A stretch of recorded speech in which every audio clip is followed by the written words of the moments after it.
আসসালামু আলাইকুম ওয়া রাহমাতুল্লাহি ওয়া বারাকাতুহু। হজের মৌসুম শুরু হয়ে গেছে। যাদের মনে অনেক আকাঙ্ক্ষা ছিল যে আল্লাহ পাক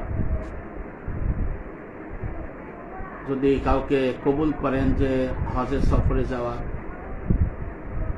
এই তামান্না অনেকের হৃদয়ের মধ্যে ছিল। মহান রব্বুল আলামিন যাকে তৌফিক দান করবেন তিনি হজে যাবেন, হজের সফরে যাবেন।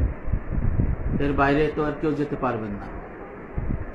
যে কারণে যারা ইতিমধ্যে পৌঁছে গেছেন আর যারা যাবেন, আমি দোয়া করি যেন সবাই মাবরুর হজ নসিব হোক। কারণ সবাই হজ করতে যায় দোয়া কবুলের জন্য, গুনাহ মাফের জন্য, হজ কবুলের জন্য। এই জন্য সবার যাতে হজ কবুল হয়, সেই জন্য আমাদের অনেক বিভিন্ন আল্লাহ পাকের বিভিন্ন বিধিবিধান আছে, সেগুলো মান্য করতে হয়। হজের সফরটা শুধু ঘোরাফেরা করলেই হজ হয় না। এই জন্য রয়েছে নির্দিষ্ট কিছু নিয়ম কানুন, আছে, নির্দিষ্ট অনেক বিষয়গুলো রয়েছে। সেগুলো যদি মান্য করে, পালন করে, তাহলে অবশ্যই হজ কবুল হবে, মানুষ খুশি মনে ফিরে আসবে। কিন্তু যদি আল্লাহর আদেশ নিষেধ না মানে, পরিপূর্ণ দ্বীন ইসলামে না থাকে, সে হজ যতই করুক, তাহলে সে হজের কি মানে হয়। এই জন্য এই বিষয়গুলো আমাদের সুন্দর করে খেয়াল করতে হবে, বুঝতে হবে। আসলে হজের বিষয়টা আমাদের যে এলেম, সে এলেম সম্পর্কে জানতে হবে। মক্কা মদিনায় ঘোরাফেরা করলেই হজ হয় না।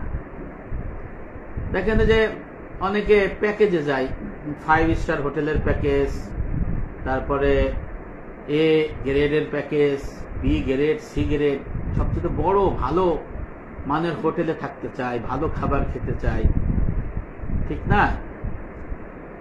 এদের জন্য কিন্তু অনেক দুঃসংবাদ আছে। যারা খুব দামি হোটেলে যায়, দামি হোটেলে খায়, কিন্তু হজের যে সফরটাকে যে 5 দিন আসল, তখন ওদের খুব কঠিন অবস্থা হয়ে যায়।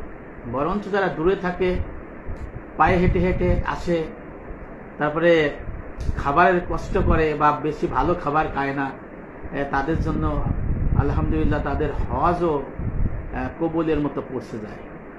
কারণ তারা আগের থেকে কষ্ট করে, দূরে থাকে, হেঁটে আসে, হেঁটে যায় মক্কার কাবাতে, হেঁটে আসে, কাবার থেকে আবার হেঁটে যায় ধুলি ধূসরিত ভাবে, মলিন মুখে, খুশি মনে, গরমের মধ্যে, এরকম যায়। আবার খাবার খায়, সাধারণ খাবার, সে খাবার খায় হাজিরাতায়। আর যারা 5 স্টার হোটেলে থাকে, স্টার হোটেলে থাকে, 4 স্টার হোটেলে থাকে, এ ক্লাসে যায়, তাদের কি হয়, তারা সুন্দর সুন্দর খাবার খায়, বুফে খাবার খায়, তারপরে এসিতে থাকে সব সময়। যদিও মক্কা মদিনায় সবাই এসিতে থাকতে হয়, থাকতে পারবে না তো।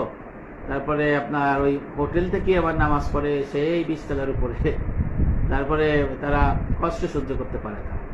কিন্তু তাদের সমস্যা হয় কোথায় জানেন? তারা জানে না যে হজ অনেক কষ্টের। আমি ভাই বলে দেই, হজ অনেক কষ্টের। বলে না, মুআল্লিম বলবে না, হজ গেলেই হয়ে যাবে, কিন্তু হজের কত কষ্ট যে যায় সে বুঝে। জীবন বের হয়ে যায়, আত্মাটা এখানে থাকে হজের সফরে। যে কারণে আপনারা যারা দেখছেন একটু শেয়ার করে দেন, যারা দেখছেন শেয়ার করে দেন, আমাকে সহযোগিতা করেন। এই আলোচনার জন্য অনেকে শুনতে পায় এবং এই হজের বিষয়টা যেন জানে, তাহলে আপনি সওয়াব পাবেন যে আমি কিছু সুন্দর কথা বলবো। আপনারা ধৈর্য সহকারে যারা আসবেন, শুনবেন, শুনতে থাকেন। মদিনার 5 স্টার হোটেলে যারা ছিলেন, ভিভিআইপি ডেডিকেটেড পার্সন, তারা ভিভিআইপি বাসে মিনায় যায়। ঠান্ডা ঠান্ডা কুল তাবু, প্রশস্ত বিছানা, বাফেট স্টেশনে খাবার, আনলিমিটেড চা কফি, ঝকঝকে টকটকে টয়লেট। কি দারুণ, তাই না? ভিআইপি বাসে মিনা থেকে আরাফা গেছেন, খুব ভালো কথা। গিয়ে দেখেন আগেই আরেকটা গ্রুপ এই তাঁবুতে বসে গেছে, কারণ এখানে তো অনেক লোক, 20 লক্ষ হাজি। তারপরে তাঁবু দখল নিয়ে এসে মুআল্লিমকে আপনি কমপ্লেন করলেন, এখন ওই বাংলাদেশের মুআল্লিম কি করবে বলেন, আর আরাবিয়ান মুআল্লিম তো আর খুঁজে পাবেন না। যে কারণে আপনি যদি জায়গা নাও পান, ওই তাঁবুর বাইরেই থাকতে হবে, সেটা আপনি ভিভিআইপি 5 স্টার হোটেলেই থাকেন, আর বাংলাদেশের রাষ্ট্রীয় মানে ভিআইপি হয়ে ওখানে যান, রাজকীয় রয়্যাল হোটেলেও যদি যান, যদি তাঁবুতে যদি জায়গা না পান, তাহলে তাঁবুর বাইরে আপনার থাকতে হবে। হিসেবটা এখানে, তখন কষ্ট হবে না? কষ্ট হবে। তাহলে আপনি আবার দেখা গেছে সোফা জায়গা নাই, সোফা আছে, এখন আপনারা ভিভিআইপি 5 স্টার হোটেলের ভিভিআইপি হাজি না, এই তো নবী করিম ইসলামের সেই হাজের হাজি না, এখন আধুনিক হাজি না। এখন দেখেন সোফায় জায়গা পাইলেন না, 2 সোফার মাঝখানে বসে দিচ্ছেন আরাফার ময়দানে, আল্লাহু আকবার। হ্যাঁ, অনেকের পায়ের কাছে বসে আছেন, কিন্তু আপনি 5 স্টার হোটেলে থাকা পার্টি, এত আয়োজন করলেন, এত কষ্ট করলেন, লক্ষ লক্ষ টাকা বেশি টাকা খরচ করলেন, কিন্তু আরাফার দিন কি হলো, নিজের তাঁবুতেও থাকতে পারলেন না, তাঁবু না পাইলে সোফায়ও পারলেন না, সোফার তলে পড়লেন, কোনা কাঞ্চাতে পড়লেন, আবার তাঁবুর বাইরে হাই ফাই করলেন। কি হবে? আপনি এত কষ্ট করে কি করলেন, টাকা দিয়া কি হলো শুনেন ভালো করে। এই আরাফার ময়দানে এত টাকা কষ্ট করে আপনারা 5 স্টার থাকি আরাফার ময়দানে যখন গরমের মধ্যে পড়লেন, এসিও ভালো কাজ করতেছে না, বাইরে ভিতরে থাকতে পারতেছেন না, আবার ছোট্ট ছোট্ট জায়গা, হ্যাঁ একদম গুটি ছুটি বলে থাকবেন, সেই ক্ষেত্রে কি হচ্ছে, আপনাদের মেজাজটা যাবে বিগড়ে, খিটখিটে মেজাজ। আরাফার ময়দানে যাই বললাম, দেখাই দেবো বাংলাদেশে যাইয়া, তোর মুআল্লিমগিরি ছুটে হেলাবো, হজের লাইসেন্স বাতিল করে দেবো, আমারে সিনোস, আমি অমক তমক, কত কিছু ভাই ওর মধ্যে যে বলে, পারলে তারা আস্তে আস্তে আবাই খেয়ে ফেলায় দেয় এরম। আর দেশের অবস্থা বলে, দেশে তারা ওই জায়গার থেকে দেশের রাজা বাচ্চা হয়ে যায়, সে এই দেশের মুআল্লিম বা নিয়ে যায়, তারা করে মারিয়ে ফেলাবে, কাটিয়ে ফেলাবে, বহুত কিছু করে ফেলায়। আরাফার ময়দানে এই 5 স্টার হাজিরা এরকম খুব রাগারাগি করে, এরা রাগারাগি করতে করতে সন্ধ্যা হয়ে যায়। এই রাগ তাহলে আরাফার ময়দান থাকার মানে হইল কি, সন্ধ্যার পরে আবার চলে গেল সেই বাস পাইলো না পাইলে হাইটে যেতে হইব, কিন্তু মুজদালিফা 10-12 কিলো, 5-6 কিলো, 10-12 কিলো হাইটে যেতে হবে মুজদালিফায়। তাই এই যে কুল ঠান্ডা আপনারা যে হাজি সাহেবরা বাসে যান, হ্যাঁ অনেকে আগে তো হজ যে হাজিদের গরম ছিল, অনেক বমি করে যেত বাসে। তা এই 5 স্টার হাজিরা, হ্যাঁ আপনারা কি করলেন, আরাফার ময়দানে খিটপিট মিজাজ, ইবাদত বন্দি করতে পারলেন না, দেখাই দেবো, কাটতে ফেলাবো, ভাইরিয়ে এলাবো, বাংলাদেশে যাইয়ে আমি তাঁবুতে ঠিক পাইলাম না, খাওয়ান পাইলাম না। অথচ আরাফায় যে খাওয়ান যদি পাওয়া যায়, এটা বোনাস। আমার দাদা বাবারা নিয়ে গেছে মুড়ি চিরা, আমরা নিয়ে গেছি মুড়ি চিরা, কলা মুড়ি চিরা। এখন তো 5 স্টার হোটেলে থাকতে চাই, যে কারণে মুজদালিফায় যখন যাবে, তখন বাস যদি না পায়, তখন কি অবস্থা হবে, হিসাবটা এখানেই। এই কুল ঠান্ডা 5 স্টারের হাজিরা হাইটে যাবে, কানতে যাবে, আর দেখাই দেবে, খাটাই ফেলাবে, বাস পাইলাম না। আর যদি বাস যদিও পায়, মুজদালিফা পর্যন্ত পৌঁছাইতে পারবে না, তার আরো আগেই নেমে যেতে হবে। ভাগ্য বলে মুজদালিফার বাদ টিফিন খেয়ে যেতে পারবেন। অনেক কষ্টে মুজদালিফার আগে আপনি গেলেন, সেই 5 স্টারের হাজিরা, এমনি হাজিরা যাবেন, ওই 5 স্টার নাম বলি, যারা খুব ভালো হাজি না, তারা যাবেন। যাওয়ার পরে কি হয়, ওই আপনার মুজদালিফার আগের থেকে নামে তখন হাঁটতে থাকে, গরম, ধুলি ধূসরিত মলিন মুখ, 5 স্টারে থাকা পার্টি, হ্যাঁ কি অবস্থা, খাওয়ান নাই, কিচ্ছু নাই, হাঁটতে মাজা ব্যথা, পা ব্যথা হইয়া ফুস করে এ করবো সে করবো, ভিআইপি এইসব করে তারপরে সে গেছে কোথায়, আপনার সেই মুজদালিফায় গেছে। মুজদালিফায় যায় তার 5 স্টার পাবে না, ওখানে ফাতর বালু, হ্যাঁ গরম, এর মধ্যে কোনো মধ্যে থুয়ে রাত কাটাবে, ফাতর খুঁজবে ওখান থেকে। এই 5 স্টার হোটেলের হাজিরা এই আরাফার ময়দানে এরকম খিটখিটে মেজাজে থাকলো, রাগ গুসা করে হাইটি ফিরিয়ে কত কষ্ট করে মুজদালিফায় গেল। মুজদালিফায় যাওয়ার পরে এমন জায়গাটা পাইলো, মনে করেন টয়লেটের পাশে, বিশ্বাস করেন টয়লেটের পাশেই বেশি হয়, জায়গা নিল। এই 7 স্টার সার্ভিস, নুরি পাথরের উপর বিছানা, তারা পাতলো, খোলা আকাশের নিচে শুয়ে পড়লো। এই টয়লেট বাথরুমের গন্ধে তাদের ঘুম নষ্ট হয়ে গেল। মক্কা মদিনায় 9 স্টার 5 স্টার প্যাকেজ হাজিরা সব একাকার হয়ে গেল। No star, 3 star, 4 star, 5 star, আবার বাড়ির সমস্ত হাজিরা কিন্তু একাকার, এদের কোনো ভাগ ভেদাভেদ নাই। মুজদালিফায় তারা কি করলো, রাতে খোলা আকাশের নিচে থাকলো, এখানে মাটির সাথে। এটাই তো হজ। দূর থেকে আপনারা দেখতে পারবেন ওই যে মাশারিল হারাম মসজিদ, মনে করেন এই চলে আইলাম, কিন্তু আর কাছে আসতে পারবেন না, জ্যাম অনেক দূরে থাকলে কয়েক কিলোমিটার হাঁটা লাগবে, আমি বলছি লাগতে পারে। স্মৃতির আকাশে ভেসে আসবে মুজদালিফার প্রভাতে নবী করিম সাল্লাল্লাহু আলাইহি ওয়াসাল্লাম বলেছিল, হে বিলাল, জনমণ্ডলীকে নীরব হতে আদেশ করো। অতঃপর তিনি বললেন, অবশ্যই আল্লাহ তোমাদের এই মুজদালিফার অবস্থানের ক্ষেত্রে তোমাদের উপর অনুগ্রহ বর্ষণ করবেন, ফলে তোমাদের মধ্যে সৎশীল ব্যক্তির কারণেই গুনাহগারদের প্রদান করেছেন বহু কিছু, আর সৎশীল লোকদের জন্যই তাই প্রদান করেছেন যা তারা তার নিকট প্রার্থনা করে। কার নিকট? আল্লাহর কাছে। আল্লাহ নাম নিয়ে মিনার দিকে যাত্রা শুরু করো, হে বেলাল, ইবনে মাজাহ শরীফের হাদিস। তাহলে এই যে যারা প্যাকেজে যান তাদেরকে অনুরোধ যে আপনারা আসলে এই প্যাকেজ নিয়ে যদি মনে করেন যে মিনাজ, মুজদালিফা, আরাফাই এরকম আপনারা ঠান্ডায় থাকবেন, তাহলে আপনারা ভুল করবেন। এবার আসেন আপনারা আর একটা বিষয়, আরাফার দিনে সবথেকে পাপ কি জানেন? আল্লাহ আরাফার দিনের সব থেকে বড় পাপ হলো আল্লাহর ক্ষমা নিয়ে সন্দেহ পোষণ করা। অনেকে মনে করে আমার এটা আল্লাহ ক্ষমা করবে না, আমি পাপী, এরকম। পাপ যতই বেশি হোক, আরাফার ময়দানে যদি আল্লাহ পাক ইচ্ছা করে তো আপনাকে তো ক্ষমা করে দিতে পারে, আশা করতে হবে। 33 বার হজ করা ব্যক্তিকে আল্লাহ তাআলা একবার তিরস্কার করছেন, কিতাবে লেখা আছে। কেন? মুহাম্মদ ইবনে আল মুনকাদির রাহমাতুল্লাহ আল্লাহর ওলি ছিলেন, উনি 33 বার হজ করেছিলেন। উনি প্রসিদ্ধ তাবি ছিলেন, তাবি সাহাবাদের ছাত্র ছিলেন। নবী ইসলাম, তারপরে সাহাবা, তারপরে তাবি। তাবি হযরত মুহাম্মদ ইবনে আল মুনকাদির, তিনি 33 বার হজ করেছিলেন। এই জন্য তাকে ইবনে আরাফা নামে পরিচিত ছিলেন। এই তাবি মুহাম্মদ ইবনে আল মুনকাদির রাহমাতুল্লাহ আলাইহিকে বলা হতো ইবনু আরাফা। ইবনু আরাফা একবার আরাফার ময়দানে দাঁড়িয়ে আল্লাহর কাছে কান্নাকাটি করে প্রার্থনা করলেন, বললেন, হে আমার রব, আমি 33 বার হজ করেছি আপনার এই ভূমিতে, মালিক আপনার কাছে আমার ফরিয়াদ, আপনি 33 থেকে 30টা বার মাত্র 3টে হজ কবুল করে নেন মালিক। সে 3টে হজ কার? বলল, আল্লাহ আমি যে হজটা করেছি আমার জন্য, আমার জন্মদাতা আমার পিতা, তার জন্য হজ করেছি, তার হজটা কবুল করে নেন। আর আমার জনম দুঃখিনী মাতা, যে মাতার গর্ভে আমি ছিলাম 10 মাস, যে মাতা খেয়ে না খেয়ে আমাকে মানুষ করেছে, আল্লাহ যে মা কত কষ্ট করে আমাকে লালন পালন করে এই পৃথিবীতে রেখেছে, ও মালিক এই মায়ের জন্য যে আমি হজটা করছি, এই হজটা আপনি কবুল করে নেন। তো বলছে, আল্লাহ আমি 33 বার হজ করছি, আপনি 30টা কবুল নাও করেন, কিন্তু এই 3টে হজ আপনি কবুল করে নিয়ে। আর যদি আপনি আর 30টা হজ যদি আপনি কবুল করেন মালিক, এটা আপনার দয়ার পরে ছেড়ে দিলাম।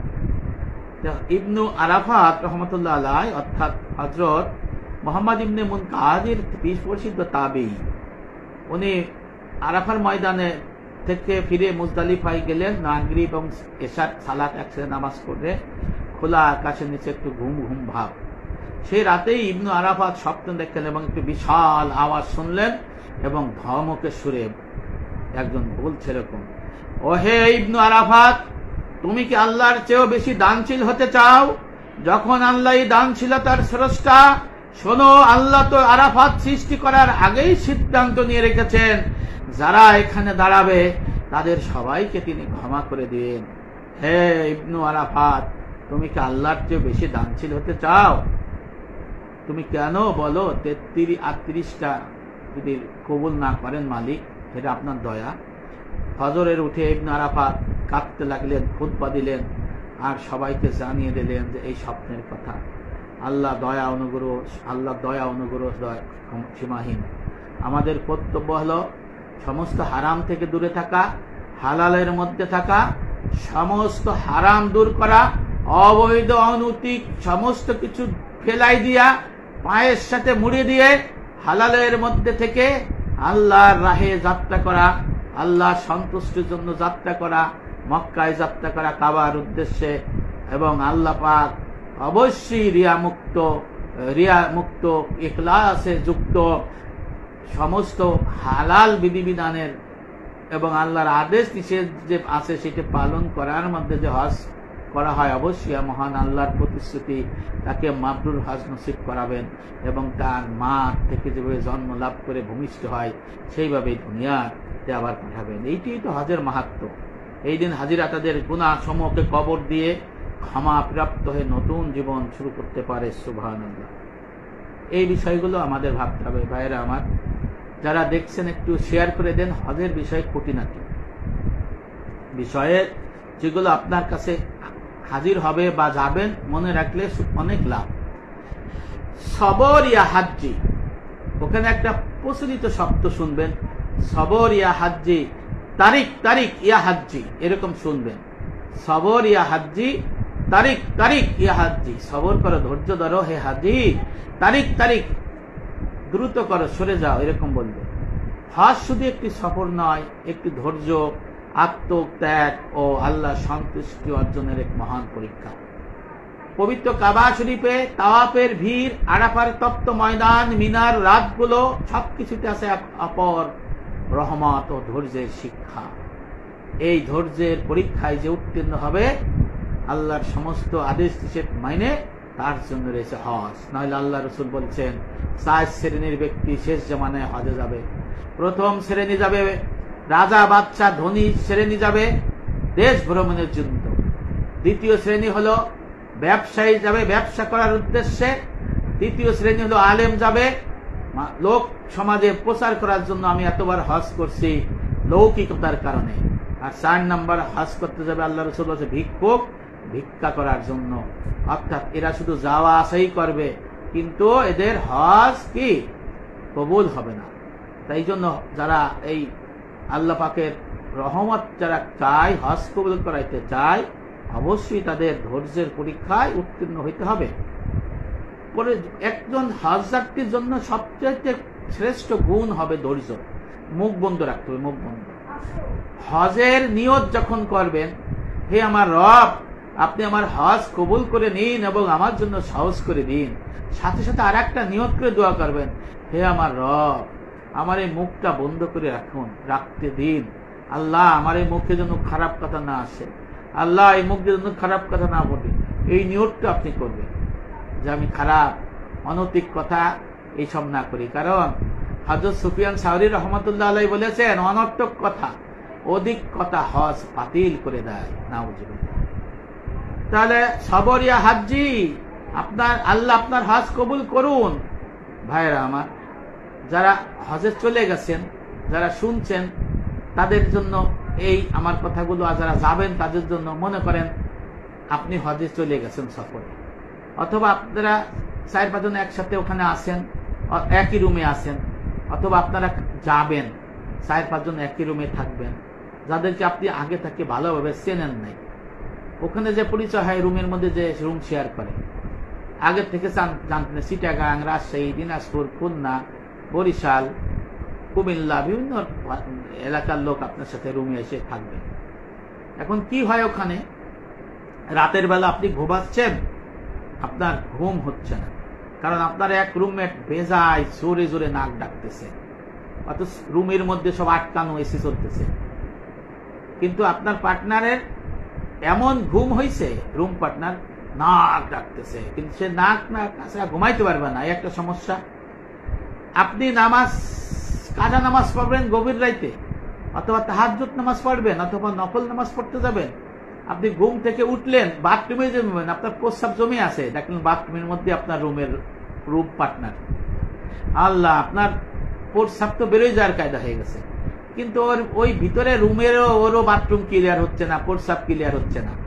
আমার সফরে আমার সাথে গেছিল আমার একজন, দেখা গেছে আমার এক আত্মীয় আর এক রুমে ছিল, বাথরুমে যে আর বেরোয় না, কিন্তু ও ঘুম থেকে উঠে এমন অবস্থা হয়েছে, সে তার লুঙ্গি আরো কয়েকটা নিয়ে ওর মধ্যে প্রস্রাব করে দিচ্ছে রুমের মধ্যে। পরে আমার ডাইকে বললো, দেখেন ভাই, আপনার এই লোক বাথরুমে গেছে তো বেরোয় না, তা আমি কি করব? তা আমি তো দেখেন লুঙ্গির মধ্যেই প্রস্রাব করছি, তা ভাগ্য বলো যে আমার এক লুঙ্গি না আরো দুইটা লুঙ্গি সাথে নিয়ে দিছি, ওই মাটিতে পড়ে নাই, লুঙ্গির মধ্যে প্রস্রাব আটকে রয়েছে, তা ধুয়ে টুয়ে তারা পরিষ্কার করলো। এরকম হয়। আমি বলতেছি সমস্যাগুলো। এখন দেখলেন যে বাথরুমে একজন অপেক্ষা করে, আপনি অপেক্ষা করছেন, আপনার সাথে আবার 3 জন অপেক্ষা আছে, 2 জন অপেক্ষা আছে, কিন্তু আপনার রুম পার্টনার বাথরুম থেকে বাড়াইতেছে না। মসজিদে আপনি প্রবেশ করবেন, একটু দেরি হয়ে গেছে যাইতে, সৌদি পুলিশ আপনাকে এক্সটেনশনের দিকে পাঠিয়ে দিল, মানে মূল জায়গা দিল না, ওই দূরই পাঠাই দিল। তারা আচরণও খারাপ করলো, প্রবেশ পথ বন্ধ করে দিল, আপনি ঢুকতে পারলেন না। জোরে হাঁটা শুরু করছে, মসজিদের ভিতর কয়েকটা গেট পাড়াই গেছে, জায়গা পেলেন, ততক্ষণে ফজরের আজান শুরু হয়ে গেছে, কিন্তু আপনি তাহাজ্জুদের নামাজ পাইলেন না। তাহাজ্জুদ আপনার হাত থেকে সরে গেল, কাজা নামাজ নয় পড়ে পড়লেন। ফজরের সালাত শেষ, একটু মানুষ সেই জায়গা বসে জিকির আজগার করতে চায়, এলেম শিখতে চায়, হ্যাঁ বসে থাকে, কান্নাকাটি করে, কিন্তু হঠাৎ সৌদি পুলিশ আসলো, তারিক তারিক ইয়া হাজ্জি তারিক, তাকে সরাই দিবে। তা সরাই দিলে কি হয় আমি ওইটা পরে বলতেছি।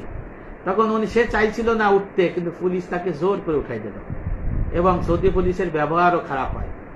এবার তাওয়াফের জন্য আপনি মাথাবে হাঁটাহাঁটি শুরু করলেন, তাওয়াফে ঢুকলেন, কিন্তু অনেক ভিড়, কিন্তু সৌদি পুলিশ আপনারে ওই ভিতরে ঢুকতে দিল না, ওই ছাদে পাঠাই দিল। কোনো মতেই আপনি তাওয়াফের জন্য মাথাপে ঢুকতে পারলেন না। ছাদে গেলেন, 2 তলা 3 তলা পরে ছাদে পাঠাই দিল। ছাপা মারোয়াতে সাইকেলের জন্য আপনি ঢুকলেন, মনে করলেন যে নিচের তলায় ছাপা মারোয়া, নিচ তলায় করবেন, এটা সুন্দর জায়গা, যে ছবিতে আমরা দেখি না, কিন্তু ভিড়, পুলিশ করলো কি আপনারা সরাইয়ে 2 তলায় উঠাই দিল। এবার তাওয়াফ শেষ করে আপনি আসলেন বাসায়, রুমে, হ্যাঁ, তারপরে আপনি খাবার প্যাকেট খুললেন, খুলে দেখলেন সে একই খাবার, ভালো লাগে না, টেস্ট নাই।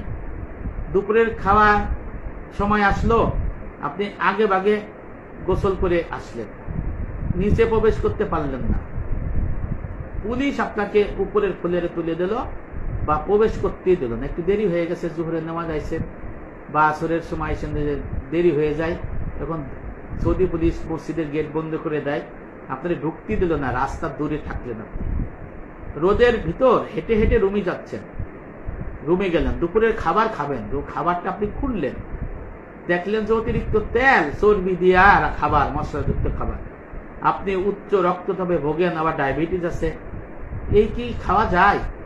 সঙ্গে সঙ্গে ফোন করলেন আপনার মুআল্লিমকে, ভাই কি সব খাবার দেন, নিষেধ করেছিলাম এত তেল মশলা না দিতে, আমি তো খেতে পারছি না। এভাবেই হজের সফরের সমস্যাগুলো শুরু হয়ে যায় ভাই, নানান সমস্যা, নানান ঝামেলার মুখোমুখি হয়। আবার পাশের আপনার রুম পার্টনারকে জিজ্ঞেস করেন, ভাই আপনি কত টাকায় দিয়েছেন? ভাই আপনি কত দিয়ে আসছেন? আমি তো 5,50,000 দিয়ে আসছি। আমি তো 5,30,000, প্রায় 30,000। পরে পাশের জন্য জিজ্ঞেস করলো, ভাই আপনি কত দিয়ে আসছেন? ভাই আমার কথা বললেন না, আমি 5,10,000 আসছি। কি আপনি 5,10,000 আসছেন? আমি দিছি 5.5 লাখ, সে দিল 5,30,000, আবার আপনি দিয়েছেন 5,10,000।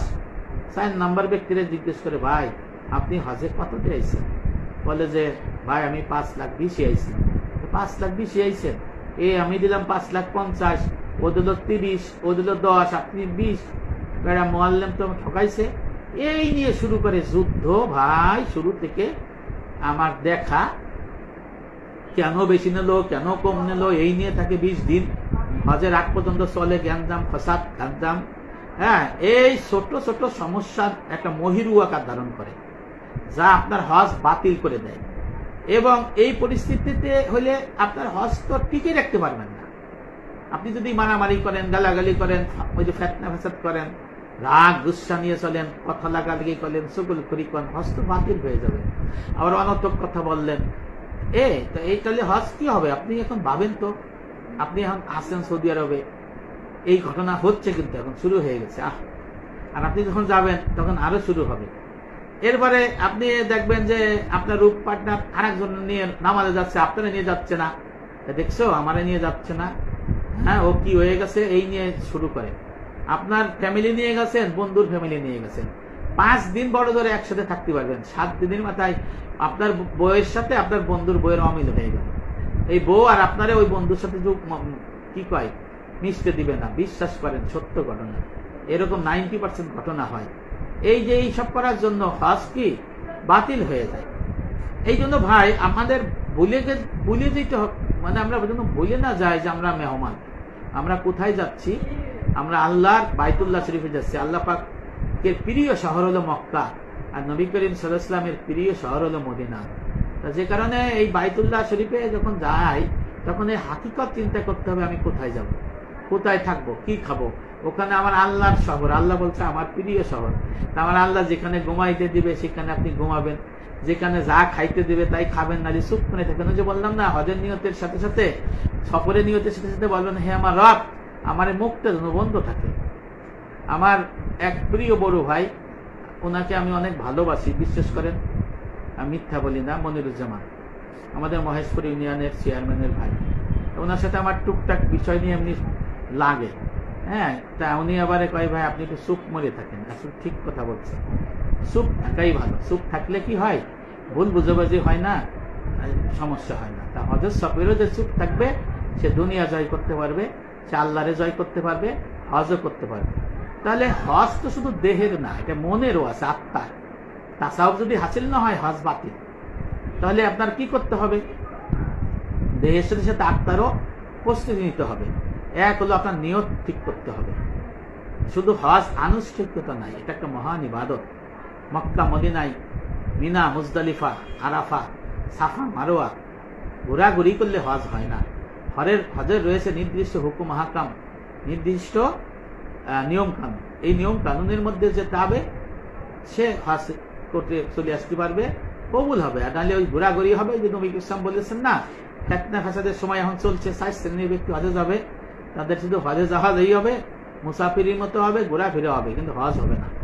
এরপরে প্রয়োজনীয় এলেম অর্জন করতে হবে হজের জন্য। হজের হুকুম হাকাম, যে এলেম ছাড়া কিন্তু আমল নাই, মনে রেখেন। আল্লাহ রসুল বলেছেন, বাইহাকি শরীফ হাদিসের মধ্যে আছে, ময়দানে আসরে নামাজ, রোজা, হজ, যাকাত, তাবলিগ, জিহাদ এর ওজন করা হবে, কিন্তু বিনিময় দেওয়া হবে এলেম, দিনের এলেম শিক্ষার মান বিনিময়ে। সুবহানাল্লাহ, হাদিসটা কি দেখছেন না? আপনি দিনের এলেম শিক্ষার বিনিময়ে নামাজ, রোজা, হজ, যাকাত, দান, খয়রাত এর বিনিময় দেবে, নাহলে আপনি বিনিময় পাবেন না। তা হজের জন্য এলেম শিক্ষা করতে হবে। হজ হলো ফরজ ওয়াজিব, যার জন্য আর হজের এলেম শিক্ষা করা ফরজ আইন।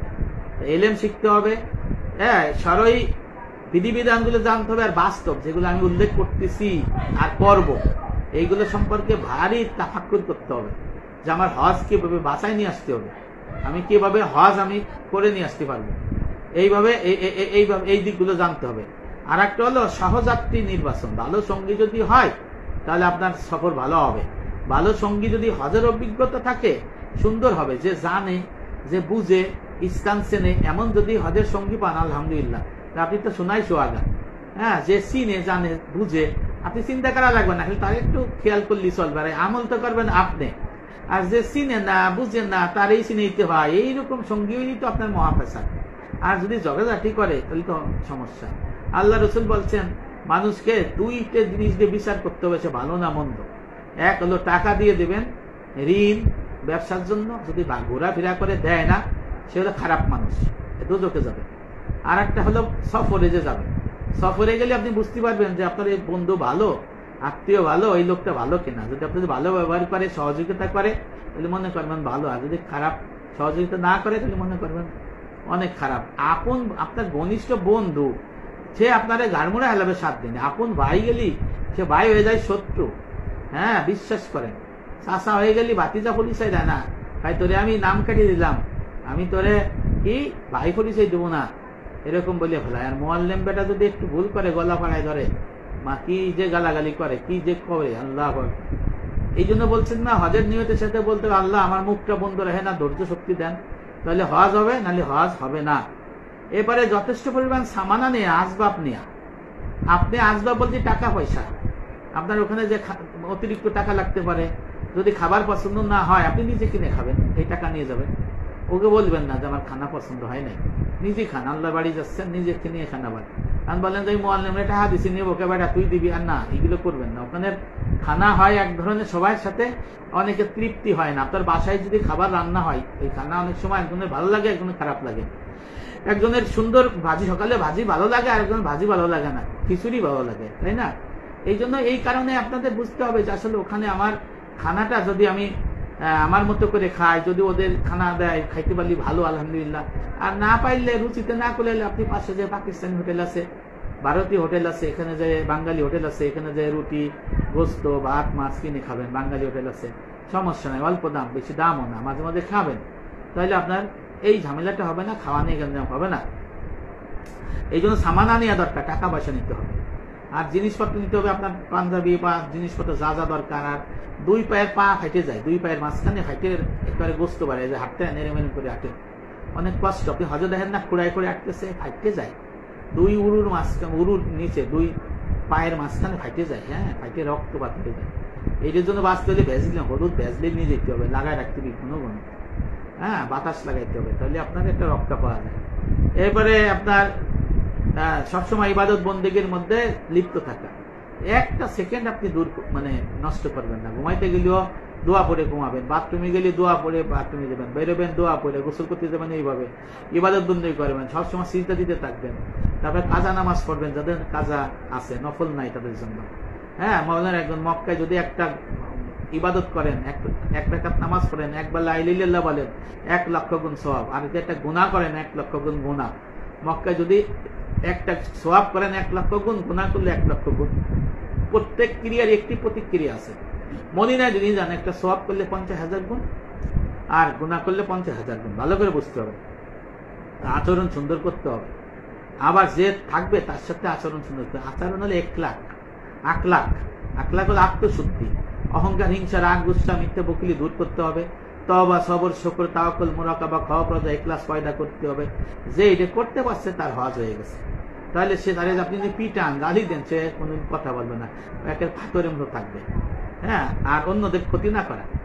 যে অনেকে চিন্তা করে ক্ষতি করে, সকল করি করে, কসম খুদার আল্লাহর কসম, এইটাই বেশি হয়। যে বললাম না, মুখটা বন্ধ হাজুন দোয়া করতে দিবি, সকল খড়ি করে, মিথ্যে কথা বলে, গীবত ছেজাত করে, আর সারা পৃথিবীর সমস্ত ঘটনা হয় না বর্ণনা করে। আর যদি লোকজন আরো বেশি থাকে মুশকিল, হজের সফরে একা করা ভালো।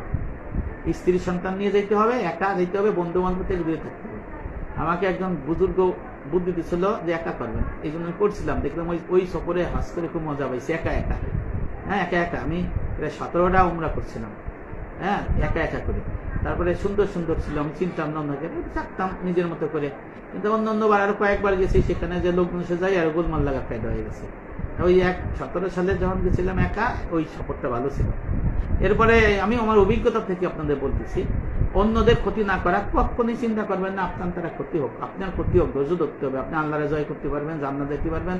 ভাই, আজকে যে আমি কথা বলতেছি, আপনারা মাফ করে দেন, আমার এখন মৃত্যু যেতে পারে। আজকে আমার বিল্ডিং এ একজনের জানাজা হয়েছে, প্রায় আমার বিল্ডিং এ 162 পরিবারের বাস। এখানে কিন্তু প্রতি মাসে এবারে যে একজনের লাশ গোসল করানো হয়, একজনের জানাজা হয়। সে তো কে কখন চলে যাবে বলতে না। আমি আমার ক্লাস ফ্রেন্ড অনেক মারা গেছে, আমার আত্মীয় স্বজন গ্রামবাসী অনেক মারা গেছে। আপনারা যারা আছেন দেখেন, আপনার আশেপাশে যারা মুরব্বী মারা গেছে, আমিও মারা যেতে পারি। এই জন্য আমাদের ক্ষতি করার চিন্তা করতে হবে না, আর ক্ষমা করে দিয়ে যাইতে হবে। হজের সফরে অনেক ভিড় হয়, ধাক্কা ধাক্কি করে, এইভাবে অনেক লম্বা মোটারা ধাক্কা ধাক্কি করে। এই ধাক্কা ধাক্কি করা কি হারাম? ধাক্কা ধাক্কি করা কি হারাম? ধাক্কা ধাক্কি করা যাবে না। তারা বিরক্তি প্রকাশ করতে পারবেন না, হাসি খুশি থাকতে হবে মানুষের সাথে। অনাঙ্কিত কোনো বিষয় যেন আপনার কাছে না আসে, তাহলে আপনার হজ শেষ হয়ে যাবে। হজ কি হয়ে যাবে? ধ্বংস হয়ে যাবে। খুব সাবধান। এই জন্য আপনারা এই বিষয়গুলো আপনি খেয়াল করবেন। আর একটা বলি, আরো কিছু বলি, যে আলহামদুলিল্লাহ বলা শিখেন। কি বলা শিখেন? আলহামদুলিল্লাহ। অতিরিক্ত কথা, অধৈর্য, ঝগড়া বিবাদ হজ ধ্বংস করে দেয়। হজের সফরে ভালো মন্দ সবকিছুর জন্য আলহামদুলিল্লাহ বলুন। এই আলহামদুলিল্লাহ আপনার হৃদয়ে ধারণ করুন। এই আলহামদুলিল্লাহ আপনি আমলে পরিণত করুন, তাহলে আল্লাহরে পাবেন, জান্নাত দেখতে পারবেন, হজ কবুল হবে, ইবাদত কবুল হবে। মনে রাখবেন, ইবলিস শয়তান আর মানব শয়তান আপনার হজ কবুলের পথে বাধা হয়ে থাকে। ইবলিস তো আপনার জেদ্দা বিমানবন্দর থেকে আপনার পিছে নেই, কিতাবে আছে। কোথার থেকে? জেদ্দা। যখন বিমান থেকে নামবেন তখন থেকে আপনার ইবলিস শয়তান আপনার পিছা হয়। আর মানব শয়তান তো যারা দিনের মধ্যে পরিপূর্ণভাবে থাকে না, এরা হলো মানব শয়তান, এরা তো আপনার হজ নষ্ট করার জন্য থাকে। এই জন্য নিজের মনোভাব সবসময় ইতিবাচক রাখুন, এবং ভালো হোক মন্দ হোক খারাপ হোক, কষ্টে থাকুন সুন্দর থাকুন, যেভাবেই থাকুন, সবসময় হজের সফরে আলহামদুলিল্লাহ বলুন, হজের সফরে আলহামদুলিল্লাহ বলুন, তাহলে আপনার হজ আপনি জয় করতে পারবেন। এখন যদি কোনো পরিস্থিতি যদি আপনার হজের বিষয় যদি পছন্দ না হয়, তাহলে তাদের কথা ভাবুন যারা আপনার থেকে কষ্টে আছে। যদি আপনার থাকার হোটেল বা বাড়ি বিছানা আরামদায়ক মনে না হয়, এসির বিশাল শব্দে আপনার বিরক্তি লাগে, তাহলে আপনি ভাবুন রাস্তায় যারা ঘুমাচ্ছে, দেখবেন ঘুমায় থাকে, তাদের কথা ভাবুন তারা কেমন আছে। যদি খাবারে লবণ হয় বেশি, বা লবণ না থাকে, বা ঝাল হয়েছে, বা আপনার অতিরিক্ত তেল হয়েছে, টেস্ট হয় নাই, তাহলে ভাবুন মহান আল্লাহর বাড়িতে এসেছি আমি, আমার আল্লাহ আমার জন্য যা ভাগ্যে লিখেছে, যা রিজিকে দিয়েছে, আমি তাই নিয়ে খুশি থাকি। আর এটাই আল্লাহর ভূমি, এটা তো আল্লাহর প্রিয় শহর, এই প্রিয় শহরের রিজিকটা আল্লাহ পাঠাইছেন। এই জন্য খাবেন, ভালো না লাগলে খাবেন না, কাউরে কিছু বলবেন না। হ্যাঁ, আর যারা খাবার পাচ্ছে না, আপনার সফর সঙ্গে অনেকে দেখবেন আফ্রিকান খাবার জন্য লাইন দিয়ে থাকে, আমি নিজে দেখছি, তারা অনেক কষ্টেও থাকে, খাবার ঠিক মতো পায়ও না, তারা ফ্রি খায়, এবং হোটেলে বা সে অনেক দিনের ঘন্টা বার ঘন্টা লাইন দিয়ে থাকে, আপনারা যাবেন দেখছেন। তাদের কথা ভাবেন যে আমি খাবো, খাবার পাচ্ছি, আর অন্যরা পাচ্ছে না, এই কথা আপনারা ভাববেন।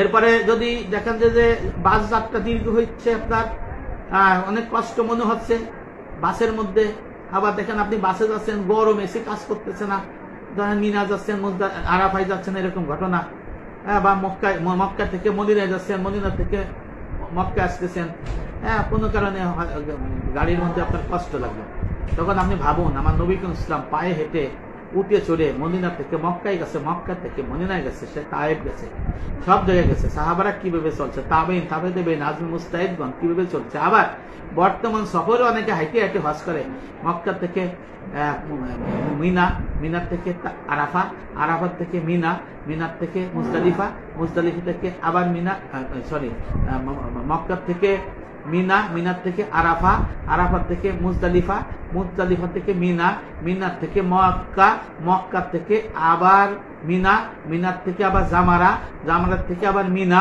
মিনার থেকে আবার জামারা, জামারার থেকে আবার মিনা, মিনার থেকে আবার জামারা হয়ে মক্কা, পায়ে হেঁটে কাজ করে। তাহলে এদের কথা ভাবেন, তাহলে আপনি যে ওই গাড়ির মধ্যে কষ্ট পাইতেছেন, খারাপ লাগতেছে, আপনার কিন্তু তখন এই খারাপ লাগাটা নষ্ট, ভালো লাগবে না, মানে আপনার তখন মনে করবে না আমি ভালো আছি, উত্তম আছি। কারণ আপনার যদি খারাপ শরীর খারাপ লাগে, শরীর খারাপ লাগবে, দেখবেন সর্দি কাশি জ্বর হয়ে অনেক খারাপ লাগবে। এই অবস্থায় আপনি কি করবেন? হাঁটতে পায়ে ব্যথা, অসুস্থ বোধ করছেন, তাহলে আপনি চিন্তা করবেন যারা মারা গেছে তাদের অবস্থা কি। লাশ নিয়ে এসে সারি সারি মক্কা মদিনায় দেখবেন খালি প্রতিদিন সকাল 5 বেলা খালি বহুত হাদিস সাহেবের বা সাধারণ মানুষের কি হয়, জানাজা হয়, তখন ভাববেন যে ওনা তো মারা গেছে, আরে আমি তো কষ্টেও বাইচে আছি, পায়ে ব্যথা, হাঁটুতে ব্যথা, মাজায় ব্যথা নিয়ে আসি, আল্লাহ তোমার বাঁচায় রাখছে। হ্যাঁ, যারা আবার মনে করবেন আমি তো হাঁটতে পারি, আর ওনারা পা নাই, দেখবেন খুঁড়াও হজ করতে গেছে, আমি দেখছি। হ্যাঁ, ওরা খুঁড়া মানে এক ট্রলিতে উঠে একজন নিয়ে হজ করাইতেছে। চিন্তা করবেন যে তাহলে তো ওদের থেকে আমি ভালো আছি, তাহলে আপনার সমস্যা হবে না। ধৈর্য ধরুন, শুকরিয়া আদায় করুন, হজের অভিজ্ঞতাকে আপনি মূল্যায়ন করুন। হজের সফরে ছোট বড় নানান সমস্যা থাকবে, নানান ঝামেলার মুখোমুখি হবে। আমি আগেও বলেছি, আবার কয়েকটি পরিস্থিতির কথা বলি, যে আপনি যদি এই পরিস্থিতিতে নিজের টিকিয়ে রাখতে পারেন, তাহলে আপনার হজ করতে পারে।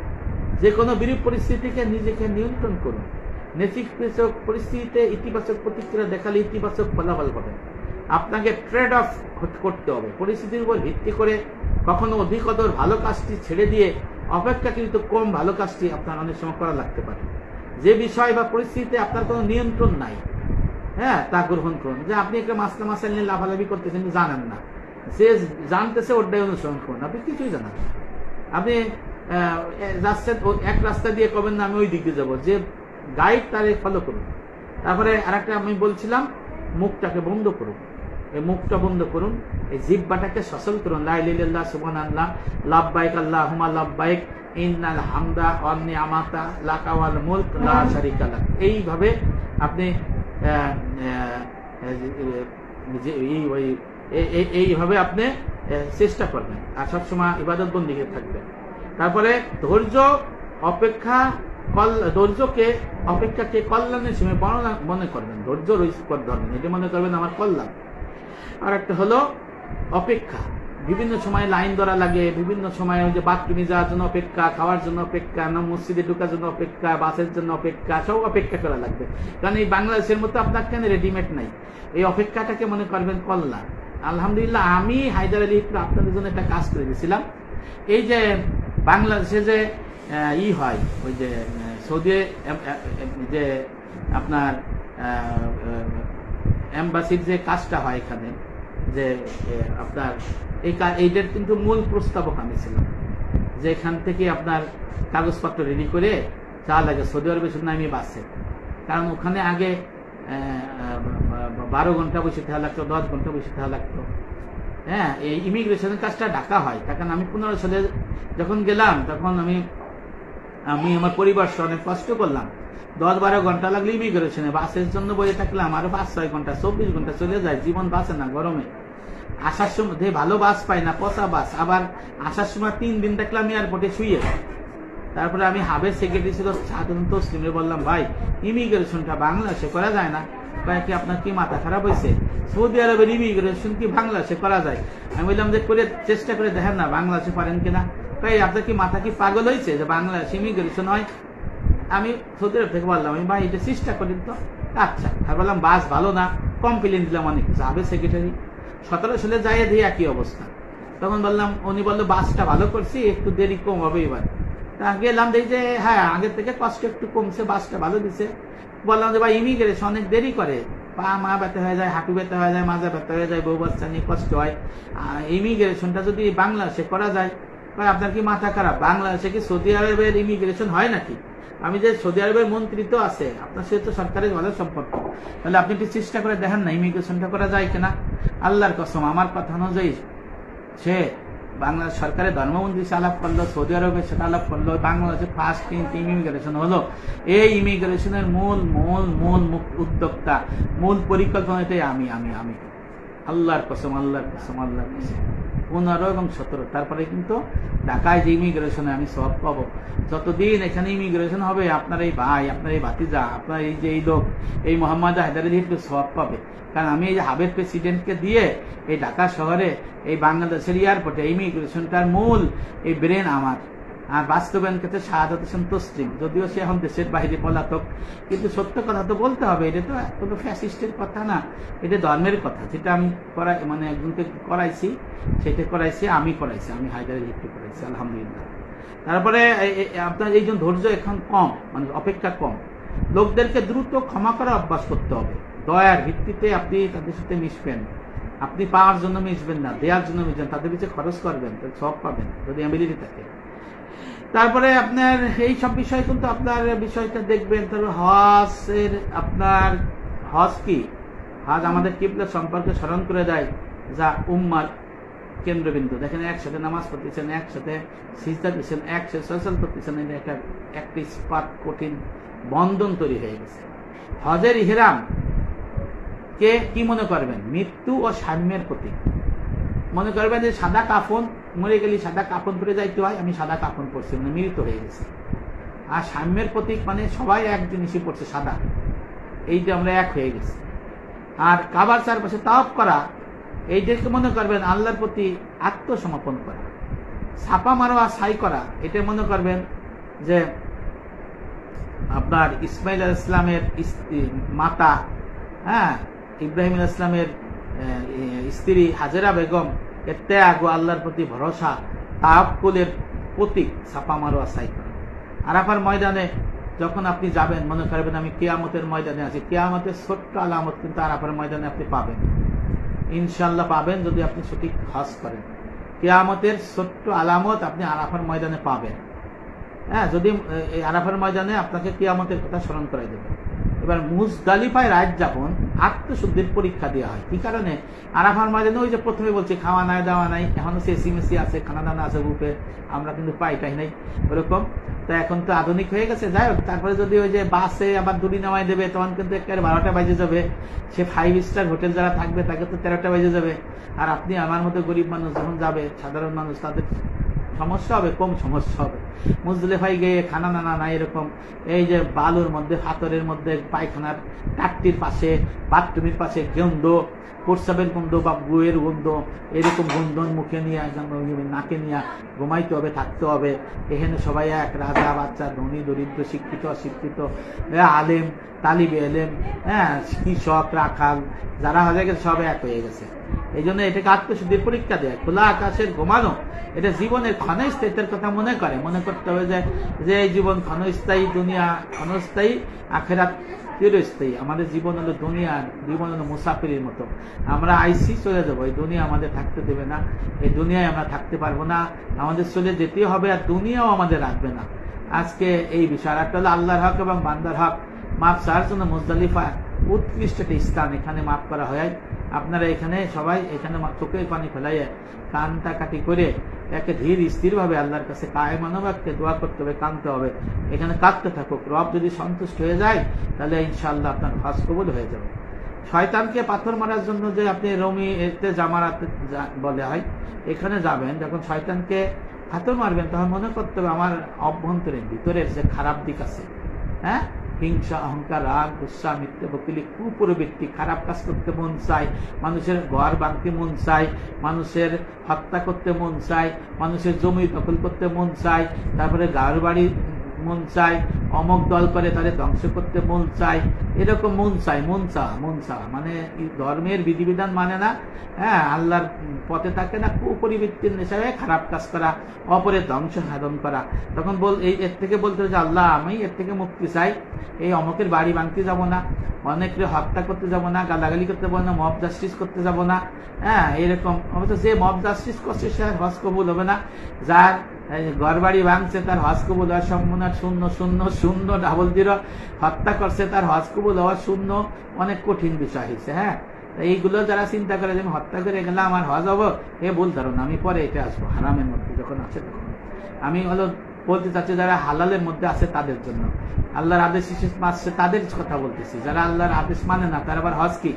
যাই হোক, মুজদালিফায় থেকে যখন শয়তানকে পাথর মারার জন্য আপনি মিনায় যাবেন, তখন নিজের অভ্যন্তরীণ যে খারাপ দিক আছে সে খারাপ দিক থেকে মুক্ত হওয়ার চিন্তা করবেন। শয়তানের পদচারণা থেকে মুক্ত থাকতে হবেন। শয়তান 2 প্রকার, জিন শয়তান, মানব শয়তান।